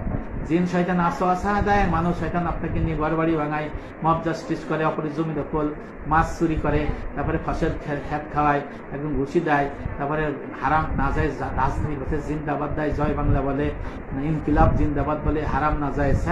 তারপরে আপনার পিতা মাতার খেদমত করে না, ভাই বোনের হক অধিকার দেয় না, মিরাজ সম্পত্তি করে, এইগুলোর থেকে যাতে শয়তানের প্রচারণা দেয় থেকে যাতে দূরে থাকতে পারে, যাতে এই ধরনের কাজগুলো না করে। এই জন্য মিনাতে এই শয়তানকে পাথর মারার সময় বলতে হবে যে এই শয়তানিক কাজ থেকে যেন আল্লাহ আপনি আমারে ফারেক রেখেন। এবার দমে শকর দেখেন, মিনার থেকে আসার পরে কিন্তু আপনার দমে শকর করতে হবে, তারপরে চুল কাটতে হবে। এর আগে কিন্তু আবার তাওয়াফও করতে পারেন ইচ্ছে করলে। তা যেখানে দমে শকর আর কুরবানির মধ্যে পার্থক্য আছে। আমাকে আজকে জিজ্ঞেস করছে একজন কানাডা, হজে গেছে, সে বলতেছে তার দমে শকর মানে কুরবানি ওইটি নাকি কুরবানি। ভালো করে বুঝে নেন, দমে শকর হলো হাদিকে জবাই করা, এলো হজের কুরবানি, আর নিসাব পরিমাণ মালের কুরবানি ওটা আলাদা জিনিস। ভালো করে বুঝে নেন, হজের যে ওয়াজিব বিধিবিধান তার মধ্যে দমে শকর একটা আছে। তামাত্তু আর কিরাম হজকারী যারা তামাত্তু, বাংলাদেশে সবাই তামাত্তু হজ করে, এখান থেকে হেরেম করে যায়, ওখানে উমরা করে হেরাম খুলে ফেলায়, ঠিক আছে, এটা তামাত্তু। আর এখান থেকে হেরাম করে যায়, হজের পরে যে খোলে এলে কিরান। তামাত্তু আর কিরান হাজিদের জন্য এই পশু জবাই ওয়াজিব না করলে, ওয়াজিব তরকের দায়ে ওয়াজিব তরক হজ প্রায় বাতিল হয়ে যায়। দম দিতে হয়, আবার দম না দিলে হজ কিন্তু ত্রুটিপূর্ণ হয়ে যায়, অনেক সমস্যা, কবুল না হওয়ার পরে চলে যায়। এই দমে শকর হলো হজের জন্য পশু জবাই করা, বুঝে নিন। হজের যেমন মিনায় পাথর মারা, তারপরে মুজদালিফায় থাকা, আরাফায় যাওয়া, তারপরে তাওয়াফ করা, সাই করা, ঠিক ওইভাবে একটা বিধান হলো হজের একটা দমে শকর মানে একটা কুরবানি, এটা হজের কুরবানি বলে, কৃতজ্ঞ কুরবানি। হজের মধ্যে যে ত্রুটি বেশি থাকে এই বিষয়গুলো, তাই এটা কিন্তু আপনার ফরজ, যে আপনার ওয়াজিব ফরজ যে কুরবানি আছে নিসাব পরিমাণ মাল, সেটার সাথে এটা সম্পর্কযুক্ত না। আপনি কুরবানি দেবেন হয় বাংলাদেশে দেবেন অথবা ওখানে দুইটা দিতে হবে, ওখানে দিলে দুইটা দিবেন, তবে একটা শর্ত আছে, মুকিম হইতে হবে। যদি 15 দিন থাকার নিয়ত করে সে মুকিম, তার দমে শকরের পশু জবাই দিতে হবে, আবার সাধারণ কুরবানিও ঈদুল ফিতরের কুরবানি করতে হবে। আর যদি মুসাফির থাকে, মুসাফিরের জন্য তার কুরবানি নাই, তাহলে মুসাফির থাকলে পরে শুধু ওখানে দমে শকর দিতে হবে, তার বাংলাদেশ বা ওখানে কুরবানি দেওয়া লাগবে না। মশলাটা বুঝে নিয়ে, হ্যাঁ, যদি আপনি ওখানের কুরবানিটাকে মনে করেন এটাই ঈদুল ফিতরের কুরবানি, তাহলে এটা ভুল, কারণ ঈদুল ফিতরের কুরবানি 3 দিন ধরে হয়, আর দমে শকরের কুরবানি কিন্তু চুল কাটার আগে। ভালো করে বুঝে নিয়ে, এই ফ্যাস লাগাইয়েন না, ফ্যাস লাগাইয়ে কিন্তু হজ করলেন কিন্তু আবার হেনে কুরবানি দিলেন, সেই ক্ষেত্রে কি হলো, আপনার কুরবানি হলো না, ওয়াজিব তরক হয়ে গেল, তাহলে আপনি ফাসেক হয়ে গেলেন না। ফাসেকের কি হজ কবুল হবে? হজ কবুল হবে না। কিন্তু ফাসেকের উমরা আদায় হবে, হজ আদায় হবে, নামাজ আদায় হবে, মাকরুহে তাহরিমি সহিত হজ হবে। তাহলে কি হবে? তাহলে সে গুনাহগার হবে, পাপের উপযুক্ত হবে, তাহলে মাবরুর হজ তো নসিব হইল না। এই বিষয়টা খেয়াল করবেন। এই জন্য দমে শকর অর্থাৎ হজের পশু কুরবানি আর ঈদুল আজহার কুরবানি দুটো আলাদা বিষয়। যদি আপনি মুসাফির না হন দুটোই করতে হবে, মুসাফির হইলে দমে শকর করতে হবে। এইটা ভালো করেন, এই দুটো ইবাদত, দুটো পথ ভালো করে বুঝে নিন। এবার তাওয়াফুল ইফাদা, ফিরে আসা। হজ সুন্দর করে আসছেন, আমি যা যা বললাম যদি এইগুলো পালন করতে পারেন, বিধিবিধান তো আছে, সুন্দর ফিরে আসেন, তাহলে আপনি সুন্দর করে এসে নতুন করে মাবরুর হজ হবে, আপনি আবার নতুন করে জীবন শুরু করতে পারবেন। হজের জন্য অনেক পরিকল্পনা আপনি করবেন, কিন্তু সেখানে পরিকল্পনার বাস্তবায়ন হবে না, কারণ ওখানে সময় সুযোগের উপর নির্ভর করে। এই জন্য অনেক সময় অনেক কাজ আপনার ছেড়ে দিতে হবে, জরুরি কাজ। ইবাদত বন্দিকে তো ছাড়তে পারবেন না। দেখেন অনেকে আত্মীয় স্বজনটাকে দেখা সাক্ষাৎ করতে পারবেন না, বাংলাদেশে বউয়ের কাছে ফোন দিতেই কষ্ট লাগবে। বউ চিন্তা করে যে আমার ফোন দেয় না, কারে ভাই ওই যে জীবন চলে যাইতেছে, যে হজে যাই 5 বার আছে মসজিদে যাওয়া, 2 ঘন্টা ক্ষেত্রে প্রস্তুতি নেওয়া, 24 ঘন্টার মধ্যে 18 ঘন্টা 20 ঘন্টা ইবাদত বন্দি থাকা, শরীর ব্যথা হয়ে যায়, সর্দি লেগে, ঠান্ডা লাগে, কফের মধ্যে ফুকা হয়ে যায়। এইগুলো আপনার খেয়াল করতে হবে। আর ক্ষমা, আপনি ক্ষমা যদি করতে পারেন তাহলে বিরাট। আমি বলেছি অপেক্ষা। হজ মানে লাইনে দাঁড়ানো, হজ মানে পরিবহনের দেরি, হজ মানে ভিড়, হজ মানে ধৈর্য, হজ মানে না খাওয়া, হজ মানে অপরের কথা শোনা, হজ মানে অপেক্ষা করা। হ্যাঁ, এটা অংশ। এই সময়টাকে আপনি কাজে লাগান, সবর করুন, অর্থাৎ ধৈর্য ধারণ করুন। ধৈর্যের ফল মিষ্টি হয়। হ্যাঁ, হজের প্রতিটি মুহূর্ত আপনি সবর করেন, এবং এটা কোনো এর বিকল্প নাই। সবর ইয়া হাজ্জি, তারিখ তারিখ ইয়া হাজ্জি, সবর ইয়া হাজ্জি, তারিখ তারিখ ইয়া হাজ্জি। এখন আসেন হাজরে আসদ পাথরের সুমার কথা আছে। অনেকে তাড়াহুড়ো করে ধাক্কা ধাক্কি করে হাজরে আসদ পাথর সুমা দেয়।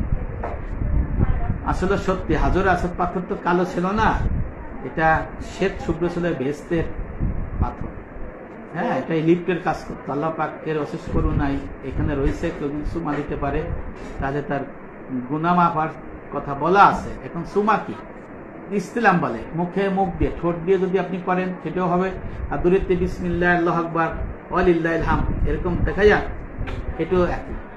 বুঝছেন? এটা স্পর্শ করা, এটাও যে মর্তবা, আর হাত দিয়েও একই কথা, সেম।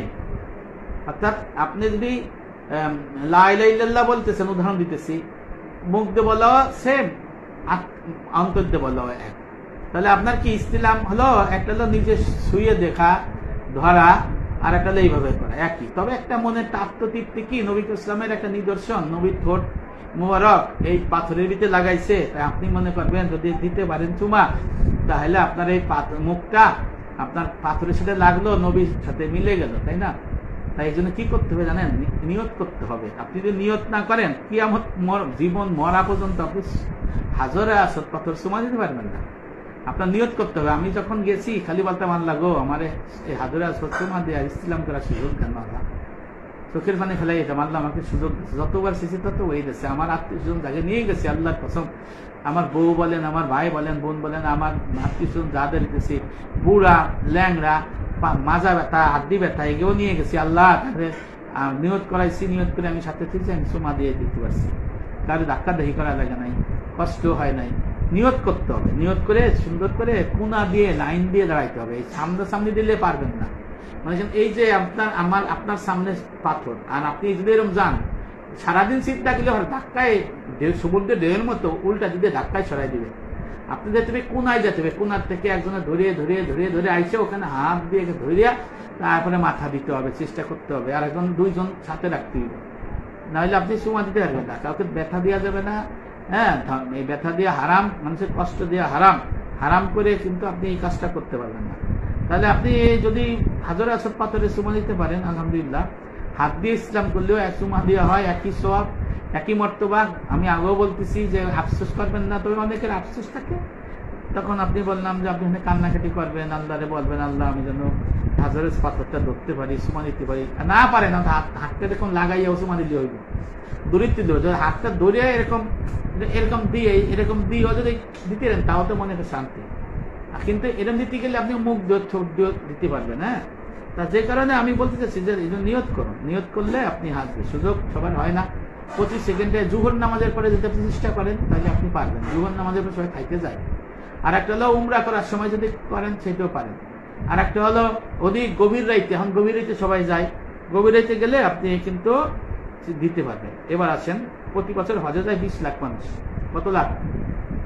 প্রায় 20 লাখ। আবার ওখানে আরো কয়েক লাখ থাকে। এখন এই এত মানুষের ভিড়ে আপনার তো মনে হবে যেন 10 মিলিয়ন লোক এক জায়গায় জড়ো হয়েছে। হজের আগে সবাই মক্কায় চলে আসে, মাথা গুজা ঠাই থেকে নিঃশ্বাস নিয়ে যায় না। যদি আপনি মাথা বেজানের মা আমার মতো 6 ফিট লোক এর নাক উপর দিয়ে রাখতে হয়, নাহলে নিঃশ্বাস বন্ধ হয়ে যায়। আর ছোটখাটো মানুষের তো অনেক কষ্ট হয়, তারা নিঃশ্বাস বন্ধ হয়ে যায়, কায়দা হয়ে যায় এত লোক। আর 5, 6, 7, 10 কিলো পর্যন্ত নামাজ হয়।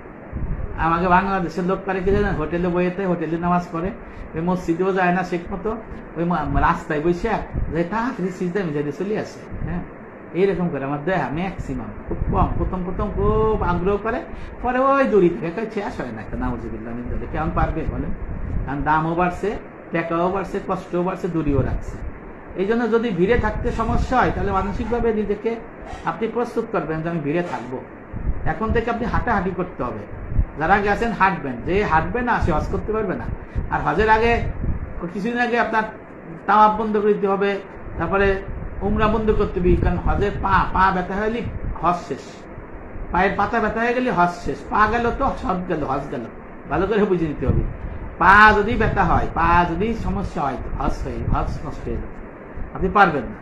এই জন্য হজ শুধু একটা বড় মান না, এটা আত্মশুদ্ধির তাসাও হাসিল করার পরীক্ষা।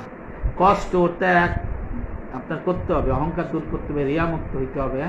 এখানে যাইয়ে আবার কম ঘুম হবে, খুব আরাম হবে, খাওয়া ভালো হবে না। হ্যাঁ, কিন্তু হাঁটতে হবে বেশি। হোটেল, রাস্তা, তাবু সব জায়গায় ভিড়। হোটেলে ভিড়, রাস্তায় ভিড়, তাবুতে ভিড়, মসজিদে ভিড়, মাতাবে ভিড়, ছাপাই ভিড়, মারোয়াই ভিড়, জমজম পানি খাবেন লাইন ধরা, মদিনায় ভিড়। এখন ভিড় কম, তখন আস্তে আস্তে ভিড় বাড়বে। সবাই যখন যাবে, এই বাস্তবতা মেনে নিন। আর মনে করবেন কিয়ামতের দিন কেমন হবে। এই হজের 5-6 দিন আগে যখন সবাই এক জায়গা হয়ে যাবে, ঠাই জায়গা নাই, 10 কিলো পর্যন্ত লোকারণ্য, 5 কিলো তো হবেই, খালি লোক আর লোক। আরে আল্লাহ, তাহলে মনে করতেবি যে এই যে দুনিয়ায় সামান্য কয়টা লোক আইছে, হ্যাঁ, এদের অবস্থা এরকম হয়েছে, কিয়ামতের মাঝন কেমন হবে, যেখানে সমস্ত মানুষকে একত্রিত করা হবে, আল্লাহ তাদের বিচার করবে। হজের এই ভিড় তো কেবল সেই দিনের সামান্য একটু ঝলক মাত্র। হ্যাঁ, এই আল্লাহ পাক আমাদের কিন্তু এইসব বোঝার তৌফিক দান করে। এবার আর একটা বিষয় বলি, মক্কা মদিনার যে মর্যাদা, এটা আপনার হৃদয়ে ধারণ করতে হবে। যদি মক্কা মদিনার মর্যাদা আপনি হৃদয়ে ধারণ করতে না পারেন তাহলে হজ হবে না, সবরও হবে না, রিয়া মুক্ত হইতে পারবেন না, ইখলাস যুক্ত হইতে পারবেন না, অহংকার মুক্ত হইতে পারবেন না, তাহলে হজ বরবাদ হয়ে যাবে। তা এখানে কিভাবে হবে, আপনি একে জানতে হবে যে মক্কা কার শহর। আল্লাহ বলতেছেন মক্কা আমার শহর, প্রিয় শহর। আমার আল্লাহর প্রিয় শহরে আপনি যাবেন, কিছু যাবে পারেন এই মনে করতে হবে। আল্লাহ রসুল বলছে মদিনা আমার শহর। আল্লাহু আকবার, যার সুপারিশ ছেড়ে আপনি জান্নাত দিতে পারবেন না, সে যদি বলে যে আমার মদিনা আমার শহর, তার শহরে আপনি যাবেন, তাহলে আপনার কোন মর্তবা নিয়ে যাইতেছেন আপনি বুঝেন কিছু? হ্যাঁ, আমার আল্লাহ শহরে যাচ্ছেন, আমার নবীর শহরে যাচ্ছেন। বাংলাদেশ কি 1 কোটি কোটি কে, 70,000 কে, কি মানে কিয়ামত পর্যন্ত বাংলাদেশ বেশ কি মক্কা মদিনার এটা ধুলাবালি সমান হবে? হ্যাঁ, কিয়ামত পর্যন্ত বাংলাদেশে লাইন দিয়ে লম্বা দেন, এত বড় বড় বড় বড়, এই এত বড় এখান থেকে কিয়ামত পর্যন্ত লাইন দিতে থাকেন না বাংলাদেশে। এত বড় বাংলাদেশ যদি হয়েও যায়, হ্যাঁ, আর কি মক্কা মদিনার এটা ধুলিকানার সমান হবে? মর্যাদার দিক দিয়ে ধুলিকানার সমান হবে না। তাহলে আপনি কি জানেন হারাম শরীফে, কাবা শরীফে 1 রাকাত নামাজের কত গুণ সওয়াব? জানতে হবে 1 লক্ষ গুণ। আপনি কি জানেন এখানে কোন শর্ট দিবেন গুনাহ কত? 1 লক্ষ গুণ। আপনি জানেন এখানে 1 দিরহাম চুরি করলে কি হবে? 1 লক্ষ দিরহাম গুনাহ। আপনি জানেন 1 দিরহাম দান করলে কত সওয়াব? 1 লক্ষ দিরহাম সওয়াব। আপনি জানেন একটা কোরআন শরীফ দান করলে কত সওয়াব? 1 লক্ষ গুণ কোরআন শরীফ সওয়াব। আপনি জানেন একটা কোরআন শরীফ চুরি করলে কত গুনাহ? 1 লক্ষটা কোরআন শরীফ চুরি করার গুনাহ। আপনি জানেন এখানে গীবত করলে কত গুনাহ? হস্ত বাতিল 1 লক্ষ গুণ গীবতের সমান গুনাহ, নাউযুবিল্লাহ। এখানে আপনি জানেন যে আপনি চোখের পানি ফেলে আল্লাহর কাছে কান্না করলে কত সওয়াব? 1 লক্ষ গুণ সওয়াব। এখানে যদি আপনি বলেন ইয়া রব, 1 লক্ষ গুণ রবের সমান। এই জিনিসটা আপনার কিন্তু তাফাক্কুর করতে হবে। ঠিক আবার মসজিদ নববীতে কত? 50,000 গুণ, 50,000 গুণ। এবার রিয়াজুল জান্নাত, আপনি দুনিয়ার মধ্যে একটা জান্নাতের জায়গা আছে। আল্লাহু আকবার, আল্লাহু। কোথায়? আমার নবীর রওজার সাথে ছোট্ট একটা জায়গা, সবুজ গালিচা বিছানো, লাইন ধরে যাওয়া লাগে এখন। হ্যাঁ, এখানে 1-2 রাকাত নামাজ পড়েও শান্তি, দোয়া কবুল হয়, গুনাহ মাফ হয়, রহমান বরকত বর্ষণ হয়। এখানে কিন্তু দুনিয়ার জান্নাত। শোনেন, দুনিয়া ধ্বংস হয়ে যাবে কিয়ামতের, মানে এই জায়গাটা ধ্বংস হবে না সহজে। হ্যাঁ, খুব সাবধানে, এমন কঠিন একটা জায়গা যে খালি কানবেন, আল্লাহ আমার রসুলের রিয়াজুল জান্নাত যেতে চাই। খালি কানতে হবে, আল্লাহ আমারে একবার এই দুনিয়ার জান্নাতে আমারে পাঠান, আল্লাহ আমার রুমির রওজায় যেন আমি জান্নাত রিয়াজুল জান্নাত যাইতে পারি। কানতে থাকেন এখন থেকে, রাতের বেলা দিনের বেলা চোখের পানি ফেলান যে আল্লাহ আমি দুনিয়ার জান্নাতে যাইতে চাই। দুনিয়ার মধ্যে যে ব্যস্ত বাগান আপনি বানায় রাখছেন, আমার রসুলের রওজা, এই রওজায় যাওয়ার জন্য আমার আপনি তৌফিক দেন মালিক। আপনি যদি তৌফিক না দেন আমি যাইতে পারবো না মালিক। আপনি আমার মালিক, আমি আপনার গোলাম। আল্লাহ আপনি আপনার হাবিবের পাশে রওজা, যেটা রিয়াজুল জান্নাত, দুনিয়ার জান্নাত, এই জান্নাতে যাওয়ার তৌফিক দান করুন। এইভাবে আপনার কাঁদতে হবে, এইভাবে আপনার কাঁদতে হবে। এইভাবে কান্নাকাটি করলে হয়তো আপনি রিয়াজুল জান্নাতে যাইতে পারবেন, জুম্মার নামাজও পড়তে পারবেন। এবার কোন নগরীকে আল্লাহ কোন নগরীকে মালাইকা ফেরেশতা পাহারা দিয়ে থাকে? কিন্তু মক্কা মদিনা, আল্লাহ রসুলের পাশে তো ফেরেশতা থাকে, বা ফেরেশতা মক্কা কাবা শরীফও থাকে। বেশি মর্ত হলো নবী ইসলামের পাশে ফেরেশতারা সবসময় থাকে। নবী ইসলাম আপনাকে ওই যে আপনি সালাম দিবেন, নবী সালামের উত্তর দেয়, জিনিসটা বুঝতে হবে। আসসালামু আলাইকুম ইয়া রাসূলুল্লাহ, আমার নবী ওয়ালাইকুম আসসালাম বলে আপনাকে সালাম দেয়। কিন্তু এই চোখ তো আপনার, এই কান তো আপনার নাই। এই জন্য এই জিনিসটা খেয়াল করতে হবে আপনি কোথায় যাচ্ছেন। হ্যাঁ, মক্কা মদিনা শুধু ভৌগোলিক কোন স্থান না, এটা সফর করা না, এটা ঈমান, আত্মশুদ্ধি, রুহানিয়তের উৎস। এখানকার প্রতিটি মুহূর্ত, প্রতিটি সময় আপনার ইবাদতের জন্য বহুগুণ বৃদ্ধি পায় এবং ইবাদতের কাজ লাগাইতে হবে। পবিত্র দুটি শহরের ফজিলত জানলে, আপনি যদি জানেন যে পবিত্র দুটি শহরের কি ফজিলত, কি মর্তবা, তাহলে অবশ্যই আপনি সংশোধন হতে পারবেন, আমি সংশোধন হতে পারবো, নিজেকে প্রস্তুত করে দিতে পারবো। এই বিষয়টা আপনার খেয়াল করতে হবে। এবার হজের সময়ে কিছু ছোটখাটো কাজ আছে। আমি যখন গেলাম দেখি যে বৃদ্ধ লোক ঘুরে বেড়াচ্ছে, খাওয়া নাই নাওয়া নাই, চিনে না জানে না, পাগলের মতন। ভাই কি অবস্থা, বয়স হবে প্রায় 75-80। তা কই বলতে পারে না। আমি তাকে নিয়ে চলে গেলাম সেই বাংলাদেশ মিশনে, দূরে ওনাকে একটা বাহনে উঠাইয়া নিয়ে গেলাম, নিয়ে দিলাম। ডাক্তার বললে অক্সিজেন লাগবে। এই ছবি আমি আজকে আপলোড করছি আমার পেজে, দেখেন। মোহাম্মদ হায়দার আলী হিটলু, এখানে এই আলোচনাগুলো আছে, আমি যা যা বলছি লেখা আছে, লেখা তা মুখস্থ বলতেছি। যাই হোক, ওখানে ওনাকে নিয়ে দুইজনকে নিয়ে গেলাম, দেখলাম যে অসুস্থ। তারপরে মোয়াল্লেমরা ফোন দিলাম, আসলো। পরে ওনারা বেঁচে আছে কিনা জানি না, হজ করতে পারছে কিনা জানি না, বৃদ্ধ, 2 দিন খায় না। এরকম হাজিরা হারাই যাবে, আপনি তাদেরকে সহযোগিতা করবেন ধৈর্য ধারণ করে। কেউ যদি খাবার না পায়, অনেক সময় টাকা পয়সা হারাই যায়, তাকে খাওয়াবেন, 1 লক্ষ গুণ সওয়াব পাবেন। এই কাজগুলো আপনি যদি করেন তাহলে আপনি অনেক সওয়াব পাবেন, জান্নাতের জন্য আসবাব তৈরি হবে। পথ হারিয়ে ফেলা হাজিদেরকে আপনি সাহায্য করেন, সাথে থাকেন, যদি একা থাকেন চিনেন, তাকে সাহায্য করেন। যারা গরিব দুঃখী, টাকা পয়সা চুরি হয়ে গেছে। আমার সাথে গেল ডাক্তার সাইফুদ্দোল্লাহ, সে তাওয়াফ করতেছে, প্রায় 10,000 রিয়াল তা পড়ে গেল, চুরি না, পড়ে গেল, আর পাইলই না। তাহলে এরকম দেখা যাচ্ছে মুসাফির, সে ওখানে যাইয়া কি হচ্ছে, ওই টাকা পয়সা একেবারে জাকাত দিয়েও তখন যায় এরকম অবস্থা। এই বিষয়গুলো আপনার কিন্তু তাদের এই সফরে কষ্ট হইলে করতে হবে। এটা আমাকে হজের শিক্ষা আমাকে দেশে আপনাকে দেবে। হজকালীন সময়ে এইসব বিরুদ্ধ বা যারা সমস্যা হয় তাদের আপনি সাহায্য করেন। সাহায্য যদি না করেন তাহলে তো আপনি করতে পারবেন না। আর নামাজের মধ্যে খেয়াল করতে হবে, মহিলা পুরুষ যদি নামাজ পড়ে, সাধারণত মহিলারা ঘরে পড়লে সব বেশি 1 লাখ গুণ আরো 25 গুণ করে। আর যদি মনের আকাঙ্ক্ষা তাকে মাঝে মাঝে নিয়ে গেলেন, তাহলে নামাজ পড়াইতে গেলে কি হবে, মহিলাদের ডাইনের পুরুষ নাম হারামলি তার নামাজ বাতিল, বামেরটা নামাজ বাতিল, মহিলাদের পিছনে যে দাঁড়াবে তারও নামাজ বাতিল, মুশকিল। এই যে না জানলে পড়া কিন্তু ওই এক মহিলার জন্য 3 জনের নামাজ বাতিল হয়।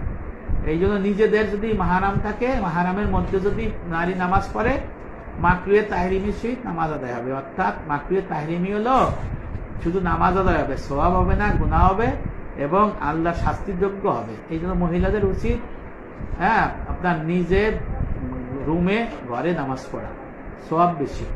আর যদি পড়তে যায় তাহলে ওই কোনা কাংসা দিয়ে ওখানে যে আলাদাভাবে তারা পড়তে পারে, সেটা তাদের মনের ইচ্ছা অনুযায়ী। এই জন্য এই বিষয়গুলো আপনার কিন্তু ভালো করে বুঝে নিতে হবে যে মহিলাদের নিয়ে গেলাম, তারা আবার 4 রাকাত নামাজের 2 রাকাত পরে দললে পরে একটু পড়তে পারে না। এই মাসটা শিখাই নিয়ে যেতে হবে। 3 রাকাত হয়ে গেছে, 1 রাকাত পাইছেন, পরে 3 রাকাত কিভাবে নামাজ পড়তে হবে জামাতে, এইটা কিন্তু পুরুষরাও জানে না। পরে 3 রাকাত কিভাবে পড়তে হয় এইটা আপনার কিন্তু খেয়াল করতে হবে। শেষ কথা ভাই, হজ কিন্তু অনেক কষ্টের। যে সাফাবাজরা বলে হজ কষ্টের না, ভুল বলে। আল্লাহ পাকের রাসূল দোয়া শিখাইতেছে না, হে আমার রব, আমার হজ কবুল করে নিন এবং সহজ করে দিন। কি বলছে?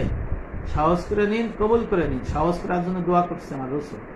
হজের সফর কিন্তু অনেক কষ্ট। তখন হজ করবেন, তখন মনে করবেন আর আসবো না, আল্লাহ আমি এবার আমারে হজ করাই দেন, আর আসবো না।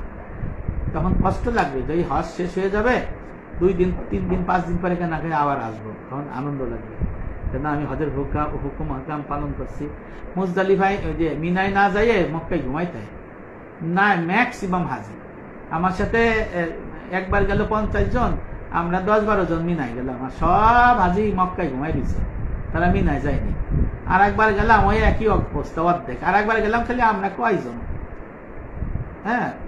কিন্তু ম্যাক্সিমাম মক্কায় ঘুমাইতে। এই জন্য বলছে না, মক্কা মদিনায় ঘোরাঘুরি করলেই হজ হয় না। হজের নির্দিষ্ট হুকুম আছে। ঘুমাই থাকে কেন জানেন? কষ্টের জন্য। পা ব্যথা, হাত ব্যথা, মাজা ব্যথা, 2 পায়ের ফাঁক দিয়া গোস্ত উঠে গেছে, রক্তপাত হয়ে গেছে, অনেক কষ্ট পাইতেছে। এই জন্য এই বিষয়গুলো কিন্তু আসে। এই জন্য এখন থেকে যারা হজে যাবে ফুট করে গেলে হবে না, প্রস্তুতি নিয়ে যেতে হবে। হ্যাঁ, জন্ম বাঁচবেন বা মরবেন এই চিন্তা করতে হবে। মরেও যেতে পারি। ওই যে সাদা কাপনের কথা বলছে না, মনে করতে হবে যে আমি মরে গেছি, মরে যাব, এই কাপন পড়ছি, এই চিন্তা করলে তাহলে আপনার হবে। এই জন্য আপনাকে সব সময় চিন্তা করতে হবে আল্লাহকে রাজি খুশি করা। এই রাজি খুশি করতে যায় বান্দার যা আছে সেগুলো সব বাদ হয়ে যায়। এই বিষয়গুলো আপনাদের খেয়াল করতে হবে। আমল, আল্লাহ পাক কিন্তু আমল বন্দেগী থেকে কিন্তু মনের খবর বেশি দেয়। আপনি চিন্তা করে যে আল্লাহ পাক জানে যায় আপনার মনে কি বলে, মনের খবর আল্লাহ আগে জানে, তারপর আমল বন্দেগী কবুল করে। এই জন্য যারা আল্লাহর ফরজ বিধিবিধান মানবে, সমস্ত হারাম থেকে দূরে থাকবে, হালালের মধ্যে থাকবে, ঘুষের সমস্ত টাকা সম্পত্তি বাড়ি গাড়ি সৎকা করে দেবে, সুদের সমস্ত বাড়ি গাড়ি মার্কেট, গরিব দুঃখীদের বা পায়খানার টাকটি বা জনকল্যাণ মানে সৎকা করে দেবে, অপরের জমি 1 ইঞ্চির 1 বিঘতের বেশি যারা মাইরে ঢেলে নিয়েছে এইগুলো ফেরত দিয়ে দিতে হবে। কুকুর জমি যদি কেউ মারিয়ে দেয় বা আপনার ওজলি মারিয়ে দেয়, আপনি যদি ওয়ারিশ শুনতে পান ফেরত দিতে হবে। 1 চাচা কম পাইছে অনধিকভাবে আর 1 চাচার বৈচিত করে সেই 4 টাকা ফেরত দিতে হবে। তারপরে আপনি বাজার ঘাট করছেন পরের জায়গায়, সরকারি জায়গায় বাজার ঘাট উঠে ফেলতে হবে, আপনার ইনকাম বাদ দিতে হবে, ইনকাম যা খাইছেন ফেরত দিতে হবে। এইগুলো হলো তওবা। তা আপনি সুদ খাইছেন, ঘুষ খাইছেন, হারাম খাইছেন, আর মক্কায় যে কান্নাকাটি করবেন, এই মক্কায় যে কান্নাকাটি জীবন বড় যদি করেন করলো আপনার ফলাফল শূন্য। বরঞ্চ যদি মনে করেন আমি সুদ খাইছি, ঘুষ খাইছি, হারাম খাইছি, আল্লাহ মানে মাফ করবে, তাহলে হে কাফের, ইমান হবে, ইমান থাকবে না তার। কারণ কি? আল্লাহ পাক তো হারাম জিনিস গ্রহণ করে না। আর 1 মুষ্টি দাড়ি না রেখে যদি কেউ হজ করেন, হজের কি লাভ? সওয়াব পাবে না, গুনাহগার হবে, শাস্তি হবে, একে আবার হজ করতে হবে। 1 মুষ্টি দাড়ি না রেখে যে হজ করবে তা শুধু হজ আদায় হবে, সওয়াব পাবে না, গুনাহ হবে, শাস্তি হবে। এক মুষ্টি দাড়ি না রেখে যদি কেউ হজ হয়, সে হলো ফাসেক মুসলমান। মাকরুহে তাহরিমি শীত হজ হবে, মাকরুহে তাহরিমি শীত রোজা হয়, মাকরুহে তাহরিমি শীত নামাজ হয়। এর মুরদ হলো শুধু ওইটা আদায় হবে, সওয়াব পাবে না, গুনাহ হবে, আল্লাহর শাস্তিযোগ্য হবে। এই মাসলাকেও বলে দিস ইজ অরিজিনাল প্রপার মাসলা।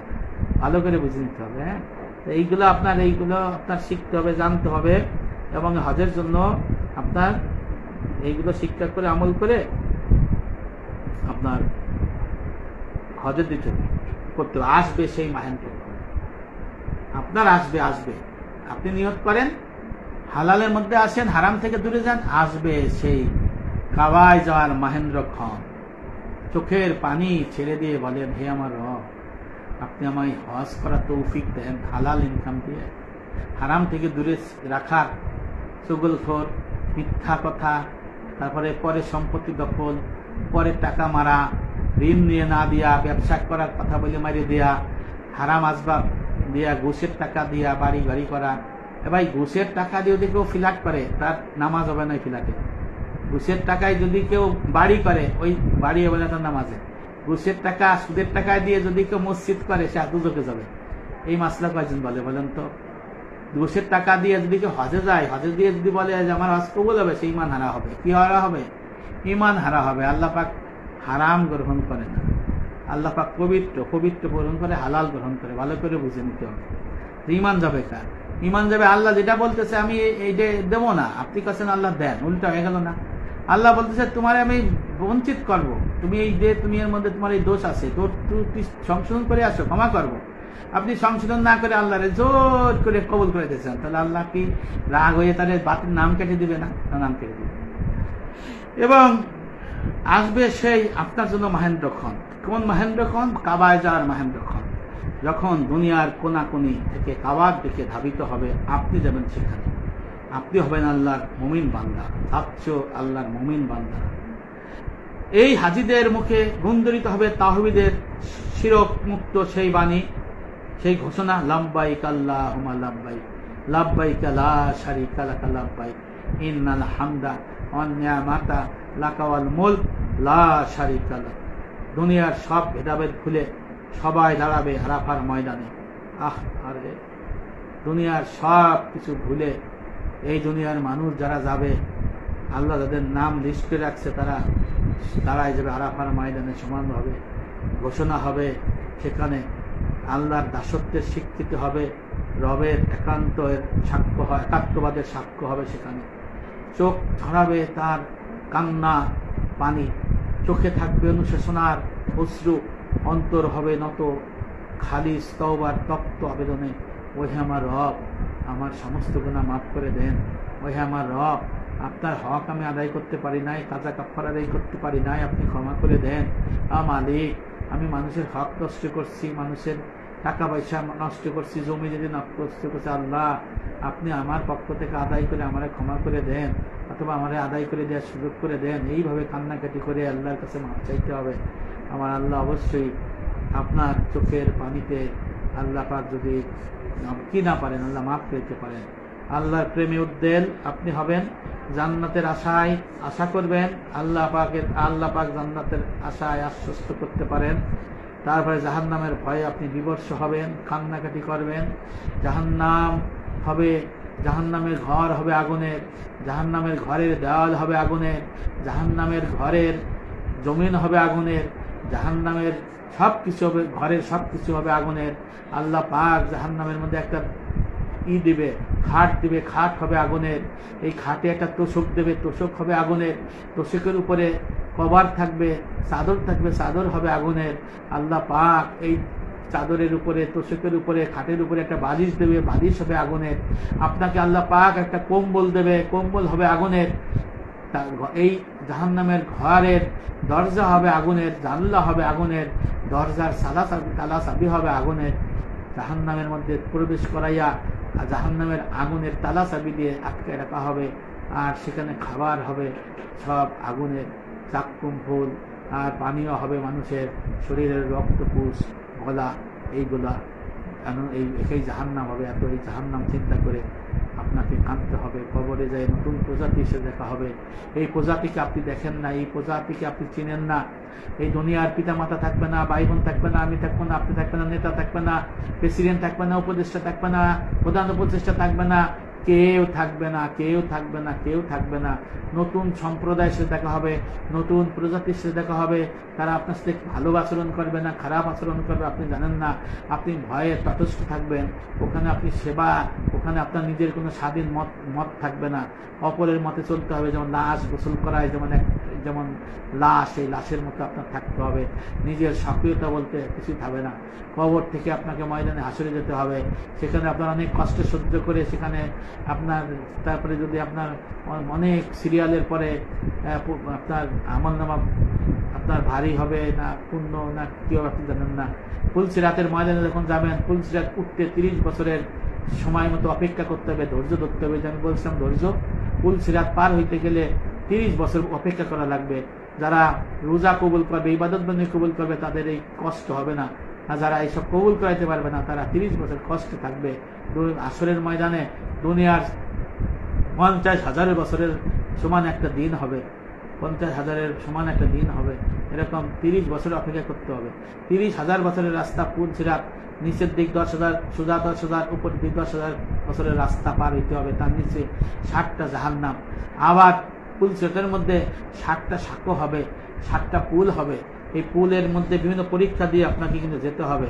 তারপরে ওই পারে যদি যেতে না পারলে এই পুলসিরাত হবে চুলের থেকে বেশি ফুট ধার, আলো থাকবে না, অন্ধকার ঘুটঘুটে। যদি পরীক্ষায় পাস না করতে পারেন, তাহলে পুলসিরাত থেকে পড়ে যেয়ে আপনি জাহান্নামে চলে যেতে হবে, আপনার আমাকে, দুনিয়ার মানুষকে। আর ওই পারে যাইও কিন্তু আবার হাউস থাকবে, সহজে জান্নাত যাওয়া যাবে না। হাউস পার হইতে হবে, জান্নাতের জানলা থাকবে, দরজা বন্ধু থাকবে। নবী করিম সাল্লাল্লাহু আলাইহি ওয়াসাল্লাম না যাওয়া পর্যন্ত হাউসও পার হইতে পারবে না, আর জান্নাত যেতে পারবে না। এই সব চিন্তা করতে হবে।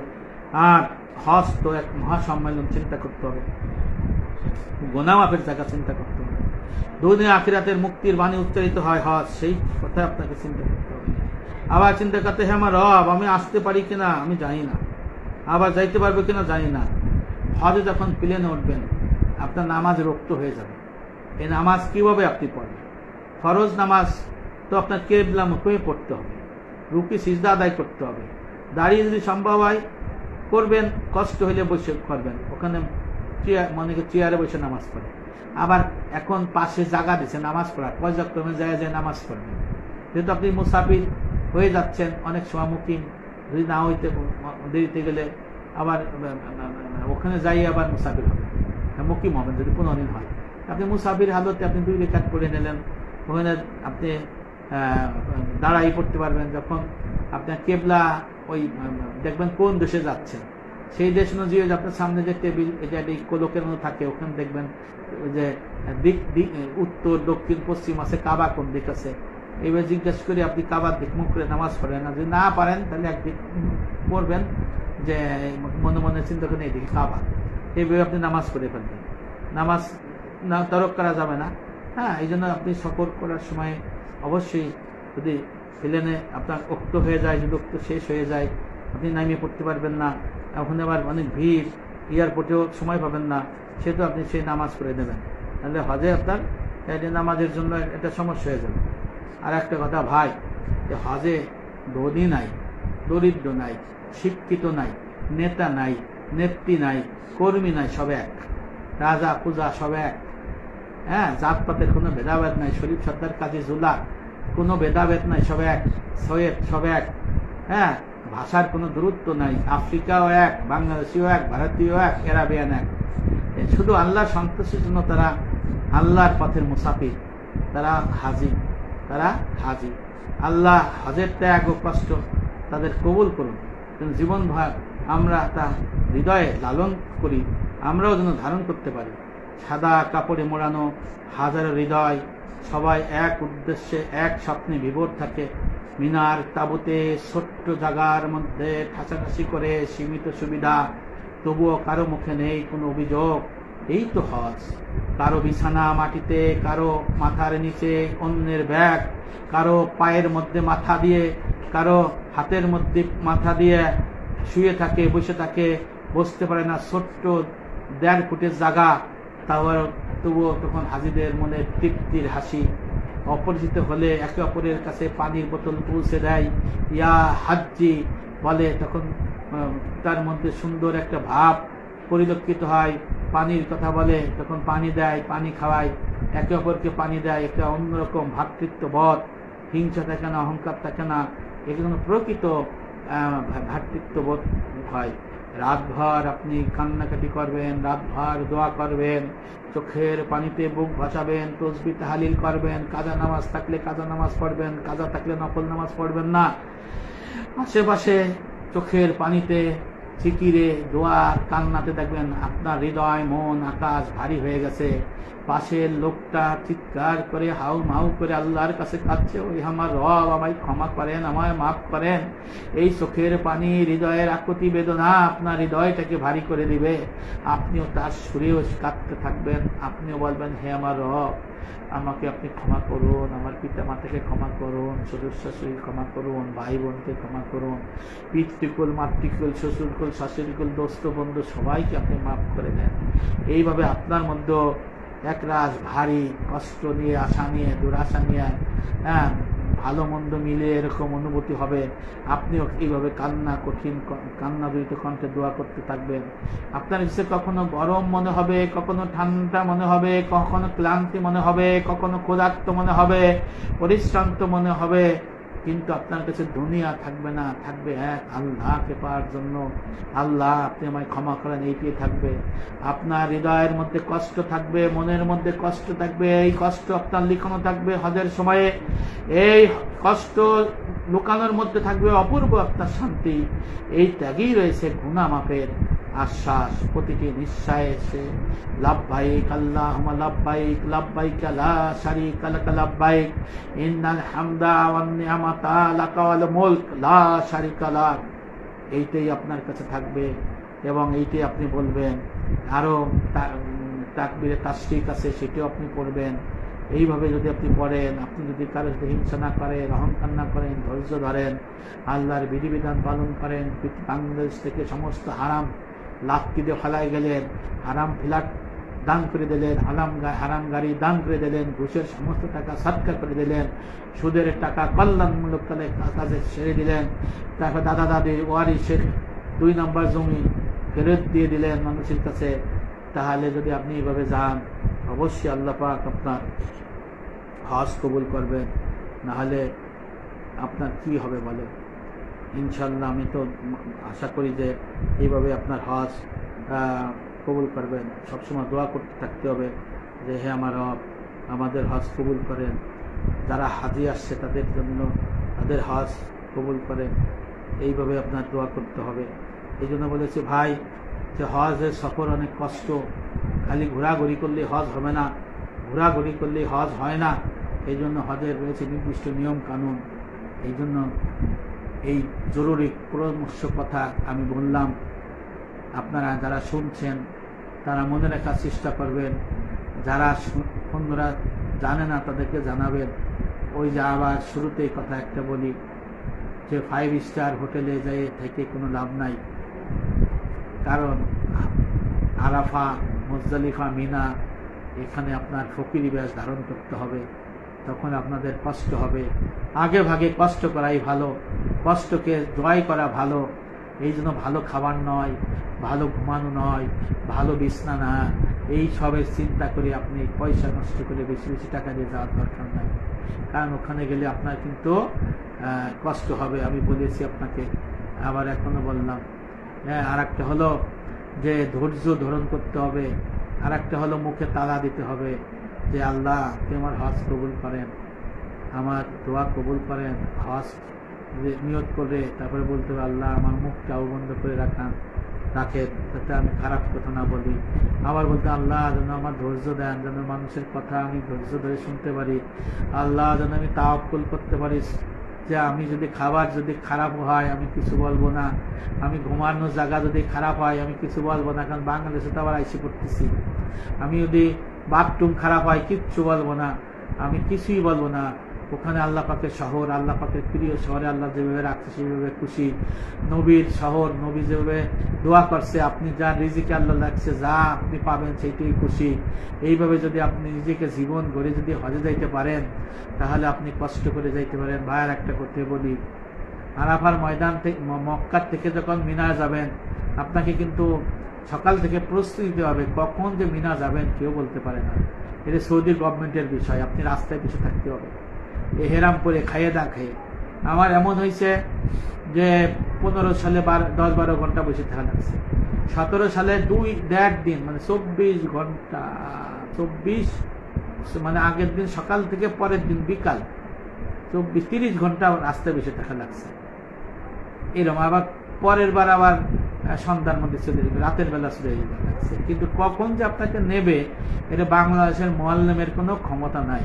মানে সৌদি মোয়াল্লেম আপনাকে নিয়ে যাবে, আগেও নিতে পারে পরও নিতে পারে, এই জন্য ওইটা কষ্ট হবে। আর বাসও ভালো হইতে পারে খারাপও হইতে পারে, এসি থাকতেও পারে নাও থাকতে পারে, খেয়াল করতে হবে। এবার আরাফার ময়দানে যখন আপনি যাবেন মিনার থেকে, তখন বাস পাইতে কষ্ট হবে, ধাক্কা-ধাক্কি। হ্যাঁ, কেউ দেখাচ্ছে কাফেলার একজন গেল আর একজন পরের বাসে গেল, যে পরের বাসে গেল তার তো কষ্ট হবে আরাফায় যে তাবু খুঁজে নিতে। এই জন্য মোবাইল রেখে পরস্পর সাহায্য করে একসাথে যাওয়ার চেষ্টা করতে হবে। আরাফাত থেকে যখন আসবেন তখন তো সব হাজি আরাফা, উদ্দেশ্য মুজদালিফা। তখন তো গাড়ি থাকে অল্প, হাজি থাকে বেশি। 20 লক্ষ হাজির জন্য গাড়ি নাই, ভালো করে বুঝতে হবে। আর মুআল্লিম যদি গাড়ি দিতে না পারে, মুআল্লিম মারামারি করতে পারবেন না। মুআল্লিম তো আপনারা গাড়ি দেখাই দিবে, ওই যে গাড়ি আছেন চড়েন, কিন্তু আপনি যদি না উঠতে পারেন তাহলে আপনার হাইটে আসতে হবে। আবার আন্ডারগ্রাউন্ডে অনেকে ভাড়া করে রাখে টাকা দিয়ে, টাকা কিন্তু আপনার দিতে হবে। এই হিসাব নিকাশ আগে করবেন। যদি বলেন যে ভাই যদি আমার ভাগ্যে বাস থাকে তাহলে আমি বাসে যাবো না হাইটে যাবো, সেটা আলাদা ব্যাপার। আর যদি বলেন যে ভাই আমার হাইটে যাওয়ার কায়দা নাই, বাস থাকে থাকুক আর একটা বাস ভাড়া করেন, তখন তারা ওই আন্ডারগ্রাউন্ডে 40-50 জন মিলে টাকা দিয়ে অনেক টাকা নেয় ভাড়া। এই টাকা কিন্তু ভাগ আপনার দিতে হবে। কিন্তু মুআল্লিমরা যদি বলেন যে আপনি দিয়ে দেন, মুআল্লিম দেবে করতে হবে, এটা কি জমি বেচে দিবে না। সৌদি সরকার আপনাকে যেভাবে নেবে সেভাবে আসবেন। এক্সট্রা যদি কিছু চাইতে চান নিজেই খরচ করতে হবে। মিনায় যদি খাবার ভালো না লাগে, এখন বাঙালি হোটেল আছে নিজে কিনে খাবেন। আরাফায় তো খানা পাই না, এখন নাকি পাই শুনছি, ভালো না লাগে কিনে খাবেন। মুজদালিফায় খাবার পাবেন না, এখন শুনছি নাকি প্যাকেট দেয়, আমি যাই না, আমি পাই নাই। আপনারা যদি পান ভালো, না হলে নিজে চিড়া নিয়ে যাবেন, চিড়া খাবেন, এটাই ভালো। এইভাবে আপনি আর মিনার থেকে কিন্তু আপনার আরাফাত থেকে হাঁটা লাগলে কিন্তু 10-12 কিলো হাঁটা লাগতে পারে, খুব কষ্ট হবে। 6 কিলো হাঁটা লাগতে পারে। আবার মিনার থেকে কিন্তু আর মুজদালিফার থেকে কিন্তু জামারা 3.5 কিলো, ওখান থেকে 6 কিলো হলো মক্কা, অর্থাৎ 9 কিলো হাঁটা লাগতে পারে। এইটা কিন্তু কোনো গাড়ি নাই। তাহলে আপনার হাঁটার অবস্থাটা বুঝে নিন। লাইন ধরে দেখেন না, লক্ষ ফেটে যাচ্ছে। আপনি জামারায় যাই পাথর মাইরা মক্কায় যাইতে হবে। মক্কায় যাই সেখানে আবার আপনার কি করতে হবে, দমে শকর করতে হবে। এই দমে শকর মানে আপনার কুরবানি না, যারা মুসাফিরের জন্য দমে শকর, মুকমির জন্য আলাদা কুরবানি করতে হবে। বাংলাদেশে ঈদুল আজহার কুরবানি আলাদা, আর যে মুসাফির তার ঈদুল আজহার কুরবানি নাই, তার দমে শকর আছে। কেউ যদি আবার মনে করেন না দমে শকররাই কুরবানি, এটা ভুল ধারণা। তাহলে কিন্তু ওয়াজিব তারক হয়ে যাবে যে মুকিম। এরপরে আপনার ওখানে কুরবানি দমে শকর করে চুল ফালাইতে হবে, চুল ফালাই দিতে হবে টাক। তারপরে আপনার রেস্ট নিয়ে এই যে আপনার ফরজ তাওয়াফ করতে হবে। এইটা খুব কষ্টের, কারণ শরীর ব্যথা হয়ে যাবে, বিষ হয়ে যাবে, চলে না, কান্নাকাটি করে। হ্যাঁ, তখন এই ফরজ তাওয়াফ করে তারপরে উজুবত নামাজ পড়ে জমজম পানি খেয়ে সব আমরা সাই করে যায়। এই জন্য আপনি অগ্রিম সাই করে নিতে পারেন। হজে যখন মিনায় যখন রওনা হবেন তখন আপনি ইহরাম করে হজের নিয়ত করে যাবেন কাবায়। যদি স্ত্রী থাকে, মা থাকে, ভাই বোন থাকে, নিয়ে কাবায় যাইয়া 7 বার তাওয়াফের নিয়ত করবেন। 7 বার তাওয়াফ দিয়ে উজুবত তাওয়াফের 2 রাকাত ওয়াজিব নামাজ পড়বেন, জমজম পানি খাবেন। তারপরে সাফা মারায় যায় 7 বার সাফা মারা সাই নিয়ত করবেন, সাফা মারা সাই করে চলে আসবেন, পরে মিনায় চলে যাবেন। লাভ হবে কি, যখন আপনি আরাফাত থেকে মুজদালিফায় আসবেন, পরের দিন মিনায় আসবেন, জামারায় পাথর মেরে যখন মক্কা আসবেন, আইসে যখন ওই দমে শুকর করে চুল ফলাবেন, কাটবেন, মেয়েদের অল্প কাটবে, আপনি পুরা কাটবেন। আর যে আপনি সাই করতে যাবেন তখন সাই করা লাগবে না, শুধু তাওয়াফ করে উজুবুত তাওয়াফের নামাজ পড়ে আপনি জমজম পানি খেয়ে রুমে চলে আসবেন, তাহলে ওই ছাপা মারোয়া সাই করা লাগছে না, যেটা অগ্রিম সাই করা সেটা হাদিস শরীফে আছে। তাহলে আপনি তাহলে অনেকটা লাভবান হইতে পারেন, কষ্ট কম হবে। ভাই হজের সফর অনেক কষ্ট, ইবলিস শয়তান আর মানব শয়তান আপনার পিছিয়ে থাকবে। হ্যাঁ, সবাই ভালো থাকবেন, আমার জন্য দোয়া করবেন। আর একটা কথা, এই যে বাংলাদেশ যে ইমিগ্রেশন সৌদি আরবে ঢাকা এয়ারপোর্টে, এটা আমি উদ্যোক্তা।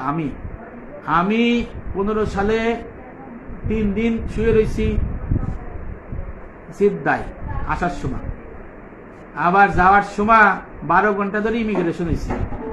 ওরা দাঁত খিলায়, ওরা পুই দূরে যায়, একজন ইমিগ্রেশন করে তো 2 ঘন্টা খোঁজ নাই, স্বাধীন, কষ্ট লাগে। হ্যাঁ, তখন অনেক ইমিগ্রেশনের পরে বাস ঠিক মতো বাইতে 5-7 ঘন্টা লাগে। তখন আমি হাবের সেক্রেটারি ছিল শাহাদত হোসেন তসলিমরে বললাম, ভাই বাংলাদেশের এই হাজিদের জন্য ঢাকা এয়ারপোর্টে কি সৌদি আরব বললা ইমিগ্রেশনের সিস্টেম করা যায় না? সে বলে যে আপনি কি পাগল হয়েছেন নাকি, সৌদি আরবে ইমিগ্রেশন হবে সেই দেশে, আমার দেশে হবে কেন? আমি বললাম যে আপনি যদি চেষ্টা করে দেখেন না, বাংলাদেশে হাজিদের অনেক কষ্ট হয়। তখন বলে যে আপনার মাথা খারাপ হয়ে গেছে। আমি যে না ভাই, খারাপ হয় না, যদি হয় তো ভালো, এটা আপনি হাবের সেক্রেটারি হয়েছেন, আপনি চিন্তা করেন। পরে আসলাম বাংলাদেশে, ওনারা লিখলাম, ওনার ফেসবুক দেখলে আমরা দেখবেন আমার এই লেখাগুলো আছে। তারপরে 17 সালে যাই, আরো করুন অবস্থা, কষ্ট ওর বাবা। তখন আবার বললাম, ভাই বাংলাদেশে কি ইমিগ্রেশনে ঢাকা এয়ারপোর্টে ইমিগ্রেশন করা যায় না সৌদি আরবে? কারণ সেই 6 ঘন্টা ইমিগ্রেশন জন্য দাঁড়াই দিচ্ছি, মাজা ভাঙ্গাই যাচ্ছে, পারি না। তখন কয় যে এটা কি সম্ভব নাকি?